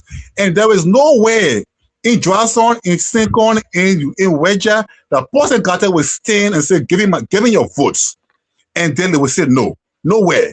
Especially in Wedja. Nobody dares to do that, to say no. You don't do it, you don't do anything for us. And so Posing as a hero of the people, one of the few surviving heroes of the people appearing in that district. Even if he appears in Johnson, where no one in the race, they would prefer Posing over no one, because they know exactly what Posing did for them. And as a warrior of the people. So the whole thing becomes complicated right now at the moment. It's a zigzag thing, and there is no certainty that the representative, is on the path of re-election. But again, anything can happen in elections, and the representative, as he is, he has a keeping advantage. All right, he has a keeping advantage. But I think with the current team he has right now, that is riding on propaganda rather than PR, public relations, he needs to recalibrate and reconstitute his team. The only way I think the people can really reason and see something coming out. But for now, no, we don't see it possibly, selling out there for the people of District Number 3. Yeah, Patrick, wonderful analysis there. Wonderful analysis. And again, we Sinoe County, we have history, or Liberia as a whole. Yet we brought the late Mabutu Nyimpa, and he was given just 1 term. The people brought Milton Tiaji. They gave him 1 term. Yeah, we can go down the line. Okay, so Sonny Boy Noah for sure 2029. He will be out. Yes, because Mr. Noah is in the Capitol building for himself and not for the people. Okay, so Patrick, while you were talking, I was putting some pictures. You know, initially we started with Mr. Gate, whom you just rightly said that Sonny Boy Noah cannot be even in Johnson. The man Sonny Boy Noah cannot be passing Gate in Johnson. Okay. Now, besides that, we have Chien or preaching the tribal politics, again, which I'm against. I want the men to bring ideas. All of them that are coming, I want their ideas. And that is why I have not endorsed anybody. But, I mean, I prefer somebody else over Sonny Boy Noah for sure. That I can tell you. Mr. Manning has also declared his intention. So we'll have 2 Mannings in the race, okay? Mr. Manning in the U.S. from Philadelphia, December, he will be on the ground. The people want to petition the brother to come and liberate our district from Sonny Boy Noah houses. The real estate men we have that building houses. He got 3 already. He said 5 statutory districts and he need 5 houses in each of those ones. I know after that, Noah will be building houses in each town because when he goes to a town, he got to sleep too now. Then after that, Noah will build a house in each village. You know, it's about him. It's not about the people. So, yeah, we are also hearing, like you said, Helena, whatever the name you call it. You know, Helena is coming back. She contested before. Sylvia Talley contested before. She might come back. We never know. Kali Jebele Foley, she I don't know, since she was relegated by Sonny Boy Noah. She has gone in a political coma. We don't see her, any activities on Facebook. Yeah, we don't know. It's still time in the future, you know. We're also hearing this young lady, Mazina. They say she wants to contest as well. She angry because she supported Sonny Boy Noah, and Mr. Noah has turned against her. All right, Sonny Boy Noah does not want to talk to Mazina right now. So we are also hearing Mazina has a political aspiration for Sinoe County District number 3. She went there, she built a house, everything now. So Sonny Boy Noah cannot tell her anything. She got a house in Pinetown. Sonny Boy Noah get a house in Pinetown. So what would Sonny Boy Noah run on there in Pinetown? All right. So Mazina, we are also hearing that. So it's going to be bad for Sonny Boy Noah. All right. It's going to be very, very terrible. Yes, for the brother. So the few people that are jumping around for him, yeah, let it go ahead right now. But it's going to be bad for Sonny Boy Noah. For Mazina and all to come, they get angry. The woman used to be on Facebook campaigning for. She went to Liberia and Sonny Boy Noah said, "I'm not talking to you." You know, the idea of Noah cutting off speech is a bad thing for him. You know, I mean, how do you win people over when you're not all the ladies? Imagine Sonny Boy Noah is not talking to Chris. Councilor Talley. Helena, she's not talking to Gali Jagbele Foley, all these different people. Right now, since Manning declared his intention, now Sonny Boy Noah will not talk to Manning as well. You know, he will not talk to he was not talking to the gentleman anyway. He's not talking to Paulson Gatti. He's not. Look at all the flyer. Christian Pablo. Patrick, he said something that Christian lost to Sonny Boy Noah during the primary. No, Sonny Boy Noah cheated. I followed that process carefully. They even sent a team from Morovia to go and conduct the election. What did they do? They were, Sonny Boy Noah, they chased Christian Pablo with machetes and knives, with sticks. There was no election hell. The next day, the guys came from Morovia and declared Sonny Boy Noah the winner. That's what they did. Christian Pablo did not. He wasn't defeated by Sonny Boy Noah. No. All right. Sonny Boy Noah is not talking to a teacher, the man that educated him, Reverend Kolo. The man went to Kolo school, and he's not talking to Kolo. He's not talking to Kalu Mane. Kalu Mane, another powerful gentleman from the Sincon Bell. You're talking about Joseph. He said he came second place. You're talking about, Mr. P. William. I'm trying to find out the political miracle that Sonny Boy Noah will work here. Because all these people, either talking to anybody, he talking to Zawanja and Oliver in the office, are the people that will go to the single land to go win votes when Claudio Mana is in the race. How is that? Saboa Claudio. That the man in the race, then you will carry Zawanja there. The man who says so the board don't call the people for birthday celebration. I mean, that's how bad it is. You know, number accused on the board not making report. He say, oh yeah, send on the board no car there. The man has not made any report saying he begin lawmaker. So that how terrible it is for our brother. The man can go ahead and continue to dance on Facebook and drinking liquor and teach the people. You know, that's wrong for him.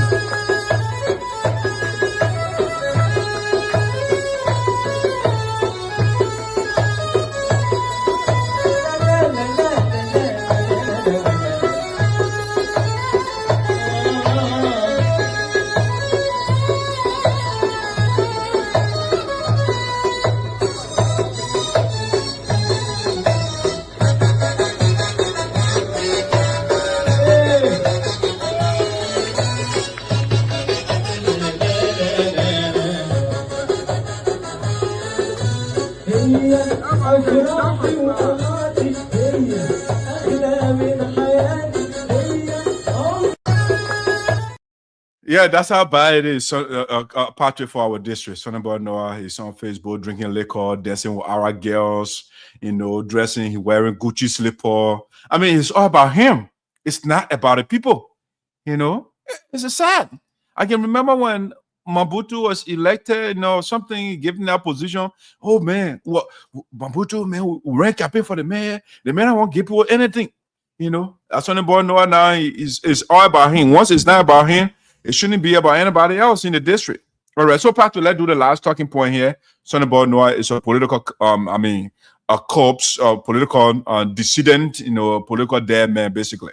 All right, so he's finished. He can go when he leaves power. He can go celebrate his multiple houses. You know, he can go join TRJ so they can look at their houses. You know, we see whether they will be able to maintain that. So, Patrick, the last thing I want us to talk about before we call it a day is the US US and Liberia. Joseph Boakai, basically the man who you say is the best president for Liberia. Okay, the best president for Liberia. I mean, let me play the video. All right, a quick video here, Patrick, so you can see something. What a Nigerian man said. If they choose, Liberia did not choose that scientists should come to them. They didn't choose that intellectuals should come to them. It's criminals. And they say if they choose. Liberia did not choose that scientists should come to them. They didn't choose that intellectuals should come to them. It's criminals. And they say if they Patrick, think about that stuff. Liberia did not choose for scientists. The man that Patrick said is the best president, up and with him and William Tubber. Okay. Joseph Boakai did not choose to bring scientists to Liberia. He did not choose to bring intellectuals, to bring engineers, to bring mathematicians, to bring thinkers to Liberia. Joseph Boakai, whom Patrick says is the best, has chosen to bring criminals to Liberia. And let me show you the criminals so you can see them, Patrick. Your best president, bringing criminals to our country. Yeah, the criminals. They put them in chains. Joseph Boakai preferred criminals in chain coming to Liberia. They're bringing intellectuals. They're bringing scientists. They're bringing computer engineers. Bringing civil engineers. Bringing people that will improve the condition of Liberia. No. Joseph Boakai is taking criminals. And why is Joseph Boakai taking the criminals? Oh, Patrick, here's why.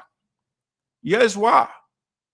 U.S. agreed to pay Liberia $5 million in connections with deportees. All right, documents say. That's why. Joseph Boakai wants $5 million. And that is why he said accepting criminals. The Trump administration approved a $5 million payment to Liberia in connection with a deal to send migrants instead of saying criminals. criminals there from the United States, according to internal documents revealed by the New York Times. Okay, so the State Department documents show why the United States directed a grant to the West African nation, which announced this week that it was accepting up to 1,200 deportees over the next year. Patrick, the president, Joseph Boakai, is horrible for our country. Patrick, you know why China is the way it is today? China was a backward country, okay? It was a backward country. So the Chinese, under Deng Xiaoping and others, they said, how can we improve the lives of the people of China? So, Patrick, what they did was, the American capitalists, you know, it's about resources accumulation, right? So the China said, you know what, we have an educated workforce. And, you know, again, capitalism is about resources. It's about profit. So Chinese say, okay, you can come here, bring your knowledge to us, pay our people less. But guess what? You have to teach them your technology, the knowledge you have, transfer the knowledge to our people. That's what we want. We don't want, heavy pay or pay of $20 or $30 or $40 an hour. Pay the people less. But you have to transfer your knowledge, your technology to us. So, like the Nigerian guy said, the U.S. capitalists, they want to send their intellectuals, they send their engineers to China, and they transfer the knowledge to the Chinese. One would think that Joseph Boakai would strike a deal where the American intellectuals, their engineers, their mathematicians, their scientists, they would send them to Liberia to educate our people, or to say the same format of China, okay, you can pay our people less, but we want your knowledge so that over time we'll be able to be on our own. Joseph Boakai did not go that route. The man is taking $5 million for criminals to come to Liberia. Even though right now on Joseph Boakai, the country is rotten. Criminals, drug dealers, they have taken over the country.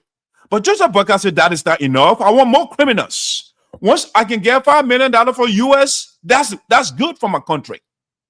Patrick, this kind of leaders we have, it is bad for our country.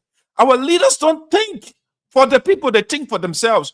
Once Joseph Boakai can get $5 million in the budget for himself and build mansions in Foya, that is good. But he doesn't care what happens to the little man, to our people, the young population, the people that are supposed to be the next president, the next engineers, the next mathematician. No, they don't care for them. They will accept criminals to come to the country so that they can get $5 million. What is $5 million? It's nothing. U.S. has been giving Liberian leaders millions of dollars, if not billions. The country remains the same. So the $5 million, it's nothing. The byproduct of what the guys are doing is what will affect our country. We'll have more illiterate people. We'll have undeveloped country because the guy will not use the money to develop the country. Patrick, I don't know. I'm getting frustrated by our leaders every day. What I see, Nigeria rejected those people that Liberia accepting. No, Nigeria said they don't want them. But Joseph Boakai, they're so weak. They're so soft. They cannot stand up for the interest. How is it that, Patrick, the most powerful country in the world, they cannot take these criminals. They cannot accept them. And they're sending them to you. And the president of America is, you know how he calls the African countries? Excuse my French. You call them shithole countries. So it's in those shithole countries you can send the criminals because they don't want them. But Joseph Boakai is so weak. He wants money so much, so badly, that he will take anything, anybody, even if it is detrimental to the Liberian people. He will take them. Those people, when they come there, after all, they are criminals. That's what Trump does not want them. So he sent them to the shithole country so they can go rape our children, so they can go drug our children. Patrick, these people, they are not scientists. They are not philosophers. They are not computer engineers. They are not civil engineers. They are criminals. That's why they put them in chains and sending them to Joseph Boakai. And Joseph Boakai, Patrick, best president, is saying, oh, yeah, Sneh, I will take the $5 million. Send the criminals to my country. Send them. That's what good for Liberia. Patrick, let us bring back Joseph Boakai, not Joseph Boakai, but George Weah. Again, I don't support everything that George Weah did for Liberia. But comparatively speaking, the 5 years that George Weah served Liberian people, Liberia was headed in the right direction in terms of education, in terms of development, in terms of, bringing the people together. See, our poor people, they were building housing for the poor people. How many people houses Joseph Boakai has built? But the man building a villa in Lofa County.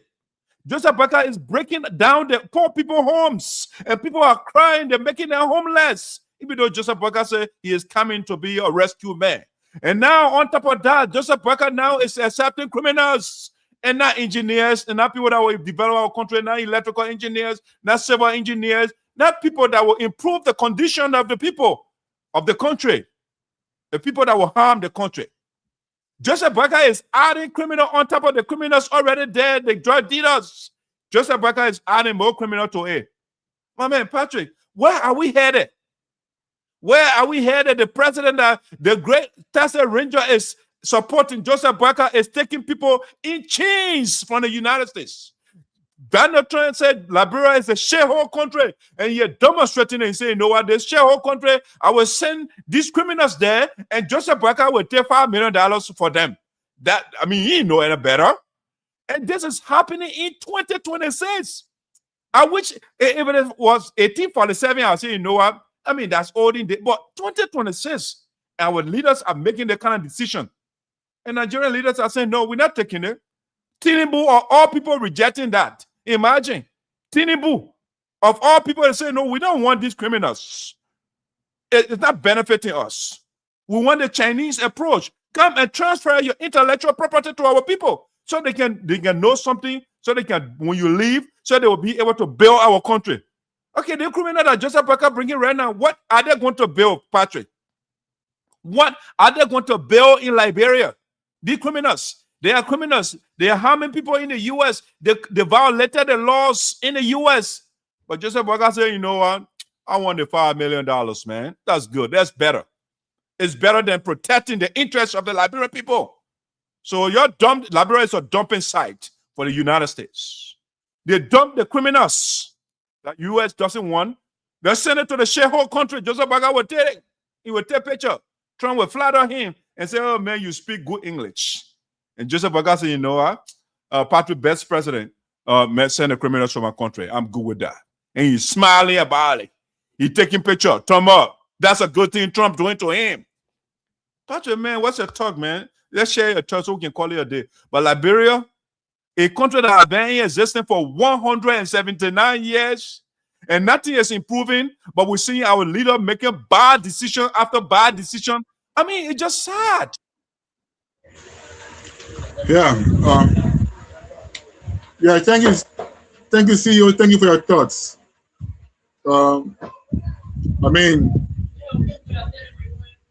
You have said it right. But again, it's not America's fault. It's not America's fault.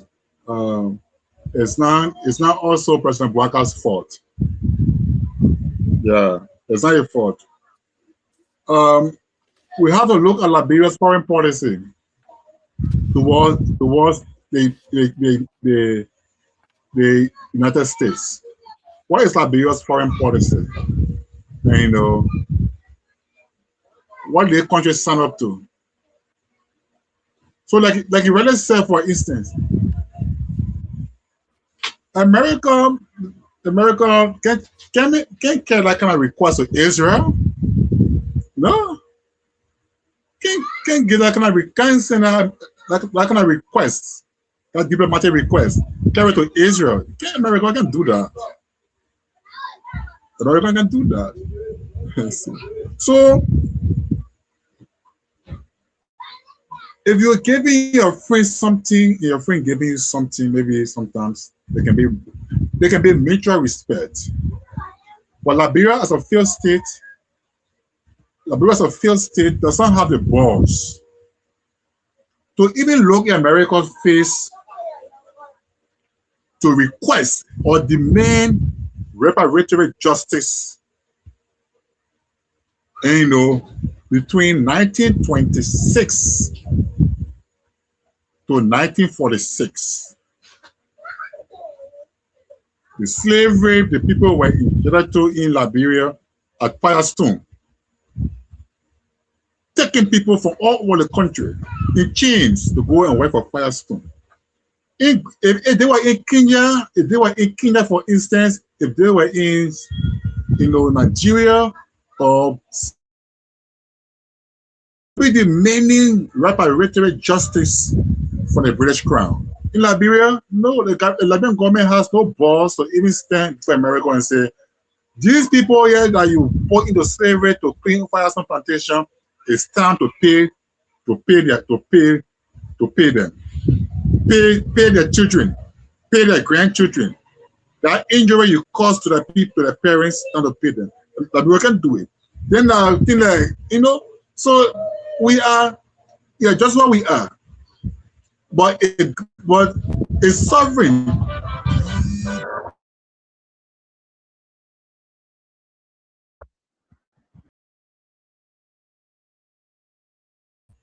But it's sovereign. A sovereign independent country that is self-dependent. I mean, we'll ask some questions. We'll ask America, why is it you can't take them yourself? What happened? What happens to America that America can take them? All right? Why is $5 million to give a country? Is that President Blocker's fault? Maybe. Who's for Patrick?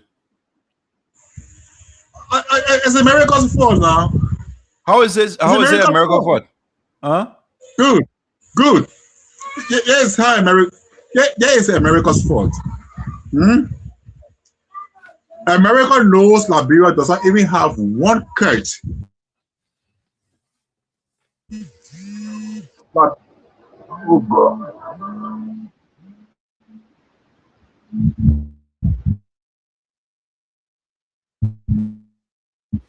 All right, Patrick, you okay there? All right, let me see. Our president does not even have an helicopter. America knows that. America has all those things. They got all those things in the park, at the Pentagon. But they can't come one day to say, you know what? It's been 20 years now since you came from war. It's been 20 years now.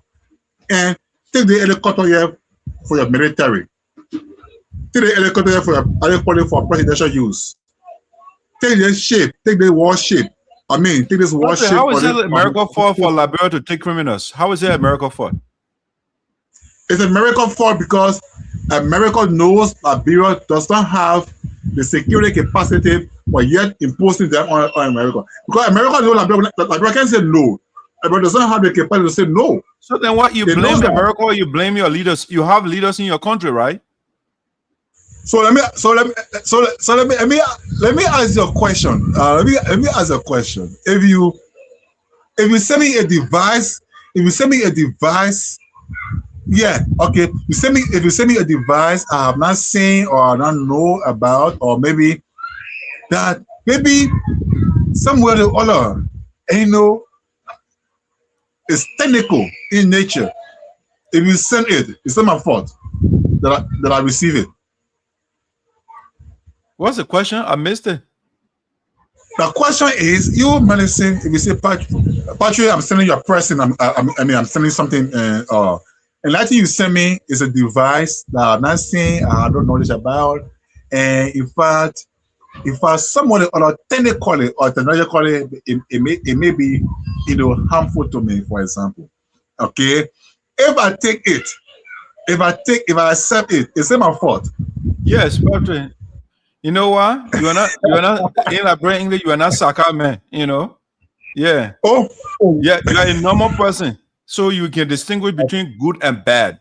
So when somebody say, let me give you criminals. All right? Okay. And I will give you $5 million on top of it.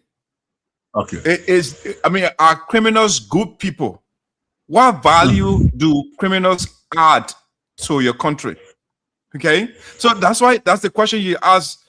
They are criminals, they harm people, and that's what Donald Trump does not want them. So why should you accept the people?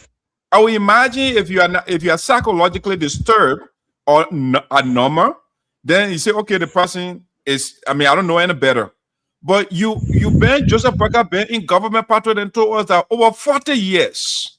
And Joseph Parker does not know any better that, taking criminals is not helpful to your country. It does not improve your economy. It does not improve your road condition. It does not improve your electricity in the country. And you say, Donald, you blaming America for that? Why is it that Nigeria did not accept those criminals? Is that something that Nigeria knows that Liberia does not know? So part of the bottom line, like you use that word, your leaders, they lack boss. They are scared. Once they hear America, they trim it in their body. How is this man who is already in his grave? 80 some more years, and he is scared. He is scared. He is afraid of another. But Donald Trump want to send jet bomber to Liberia to go arrest him like they did to Venezuela president. That's what he afraid of. If he does not take the criminals. So Liberia as a poor country cannot stand before a powerful country like that and just say no. Take for instance, I don't know recently which American president or which African president or world leader met with the CIA, and for the rest of their life or for the rest of their time, they can't say a word about what the meeting is about.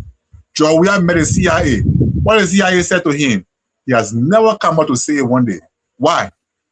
Is that taboo? Will he die if he discloses what the CIA told him? Will he die? No. But that he can be removed. The thing we have to do is, after that meeting, did Nigeria make decisions that were detrimental to Liberia? No. The man was still building houses for poor people. He was still building parks across the country. He was giving free education to the people. He was continuing his policy. But we have a man who did not secretly meet with Donald Trump publicly. They met with Donald Trump. And Donald Trump said, your country is a shithole country. So I will send shithole people to your country. And you accept that. It's just ridiculous. So, Patrick, let's call it a day. Let's call it a day. Let's call it a day, man. So, so in closing, I'm gonna say thanks to all those that brother calls, that brother points through. But I want to respond to one of the comments in the comment section from my friend Abbas Zabe. Abbas said he gave up with me that man said he loved Liberia, and stuff like that. It's unfair for me to sweep her achievements under the rug, and stuff like that. But let me tell my friend about, let me tell him, on the principle of civil alliance, and allegiance rather, civil allegiance, and patriotism, you don't take arms against a country. You don't sponsor terrorism or you sponsor war against a country simply because the person in office, you don't like them, you don't love them, or they are not from your tribe or from your background. You don't do that. When you do that, and the only thing that can stop you from doing that is what? Is your allegiance. Your allegiance to your country can stop you from engaging to treason. Okay? So let me make that clear. Ellen came to fulfill her desire. And that desire was to send Taylor to remove though, then she can't sit down. But Taylor didn't give her a chance. Taylor didn't give her a chance. And then she go again, contest against Taylor didn't give her a chance again. And so all the frustration, everything. So she didn't love Liberia as compared to Joseph Boakai and William Ira Talbot. Now, in closing, I want to say my deepest condolences to the Vice President of Putu-Apolebo in America, Mr. Samuel Sianklaba Kapen. The loss of his wife, it's painful. Right in Minnesota there. I want to say, please take heart and may God console you. Our thoughts and prayers are with you. I want to say again, thanks to the USAA for a very successful convention in 2026. Yes, one of the most successful, ever so far. The peace, aspect of it, the reunification aspect of it is something that is welcoming, and never again, in time to come, from time to time, the Sabbath people should ever split based on women's idea. Women's idea. I also want to say again, the white man, man. The white man may ought fight. Yeah. What came up with the confusing, these phrases that come with animosity, accountability, and no, the time finish. No. No, we not agree. No, let's go to court. What my idea? Let's go to court. Go to court. Someone mentioned the court because accountability and transparency thing. That what my idea. Never again, what my idea should ever lead you guys to doing what you did before.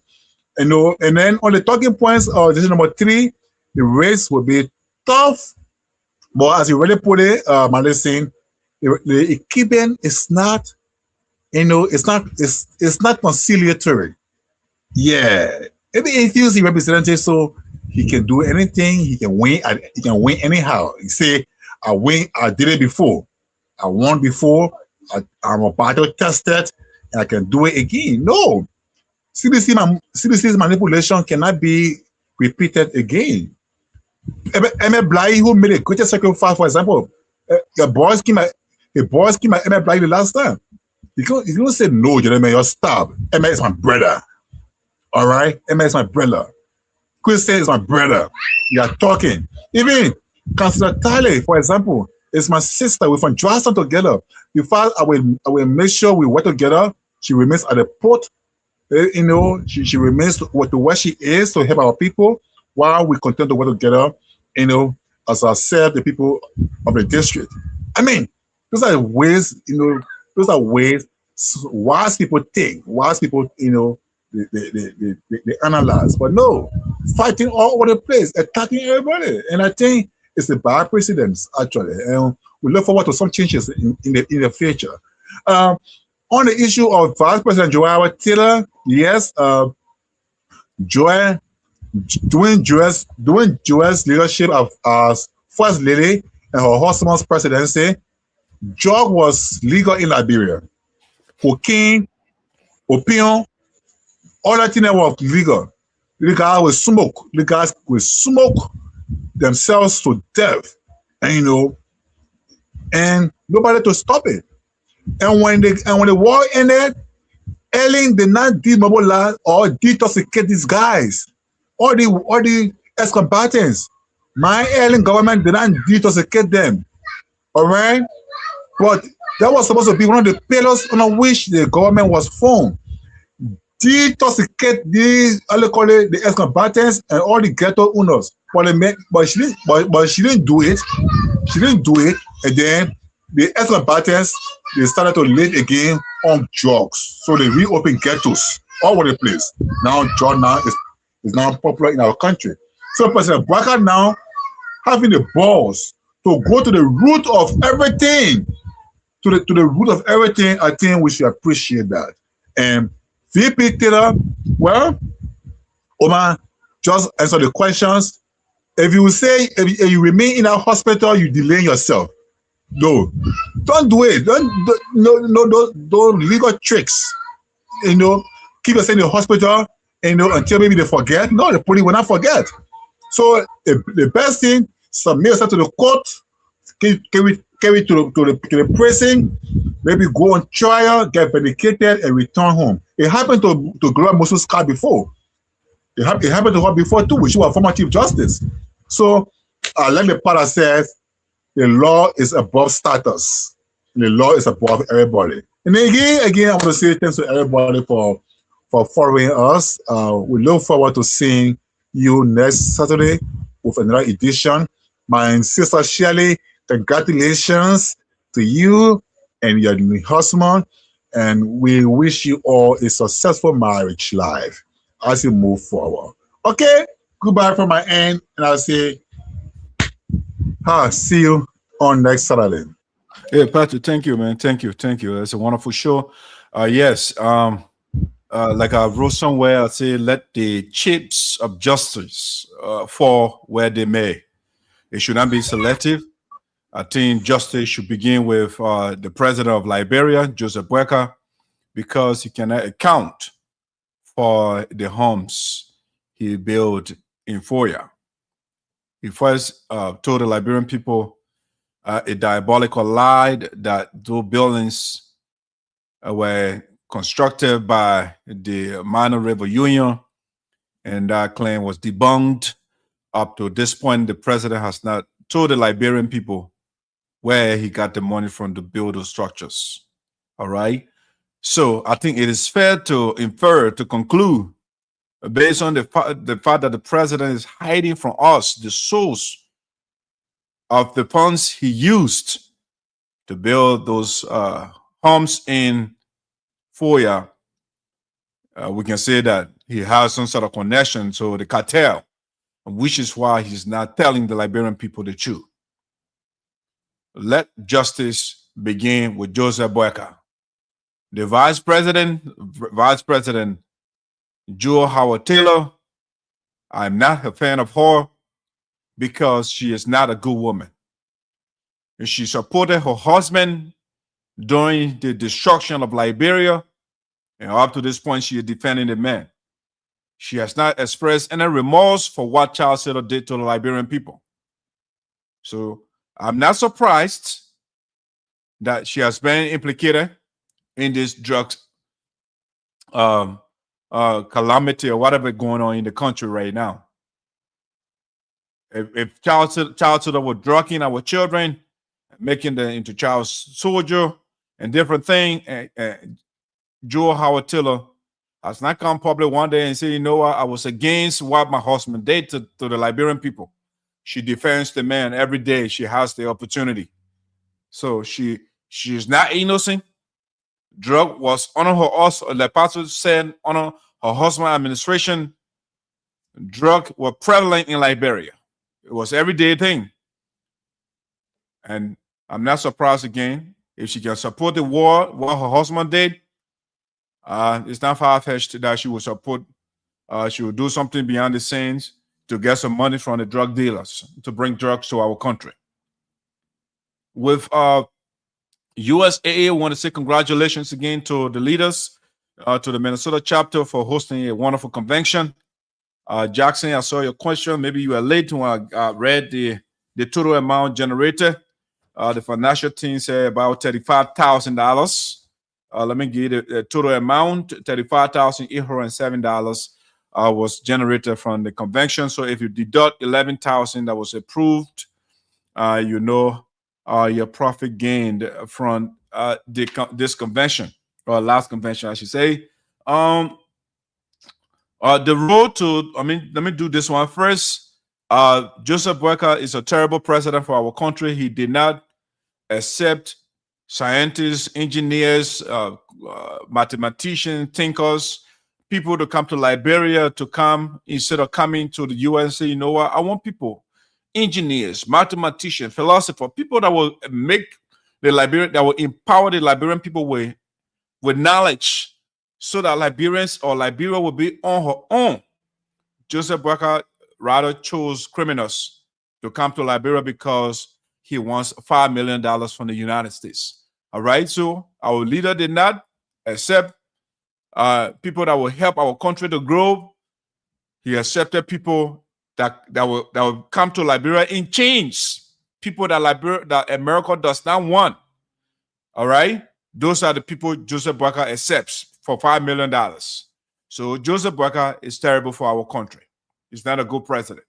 He's not protecting the future of our country.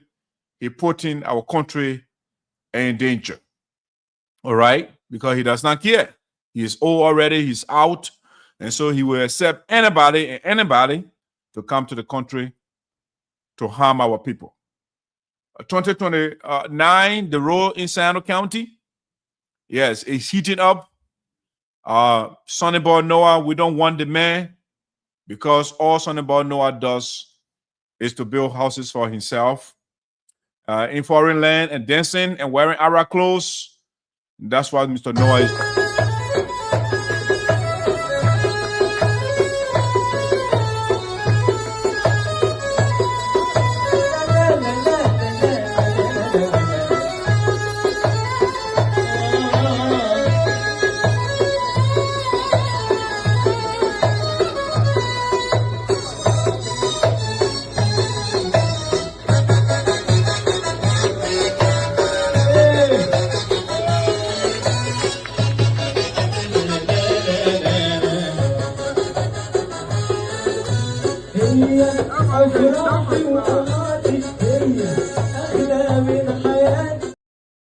All right, wonderful. That's what our lawmaker is doing. He's all over the place, wearing the latest expensive thing, Gucci slippers, Arab man, expensive clothes. They wear dress, and then they put jacket over it, and they put hair tie on top of it, and they put ring over it. That was Sonny Boy Noah. That what is good for him. That's what it's benefit. That is what want to benefit the people of Sinoe County that he represents. He drinks liquor on Facebook, and that is good. That is why he was elected for, and that's why people are coming forward right now. A crowd of people, they are coming to say, we don't want Sonny Boy Noah. Mazina is coming. She wants to contest. Helena is coming to run against Sonny Boy Noah. Xavier Tade is coming to run against Sonny Boy Noah. Kali Jebele is coming back to run against Sonny Boy Noah. Joseph Boakai criminals are also coming to run against Sonny Boy Noah. We have Chien is saying, you know what? It's the other side for the other side, tribal politics, because Sonny Boy Noah is not serious to improve the condition of the people in District Number 3. Mana is going down December and saying, you know what? The people want to petition me because Noah is building personal houses and office staffers. All they are doing is posting Noah's homes on Facebook to see how well Noah is doing. Person got to say, this is not good for Sinoe County, District Number 3. I'm also coming to try my luck. And I mean, the whole slew of people, Christian Tbabo, Reverend Kolo, Claro Mane, Joseph Tour, P. William, everybody coming to see Noah. We don't want Arab man in the Capitol building who is wearing sunglasses. We need people, we need somebody that will improve the condition of our people. All right, guys, so this is how we're bringing the curtain down for today. We want to say thank you so much for joining another brand new edition of the show. We'll be back next Saturday to continue with what we do best and talk to the people of Sinoe County. We are out for the day. And where's my music? Let me end with the music I started with.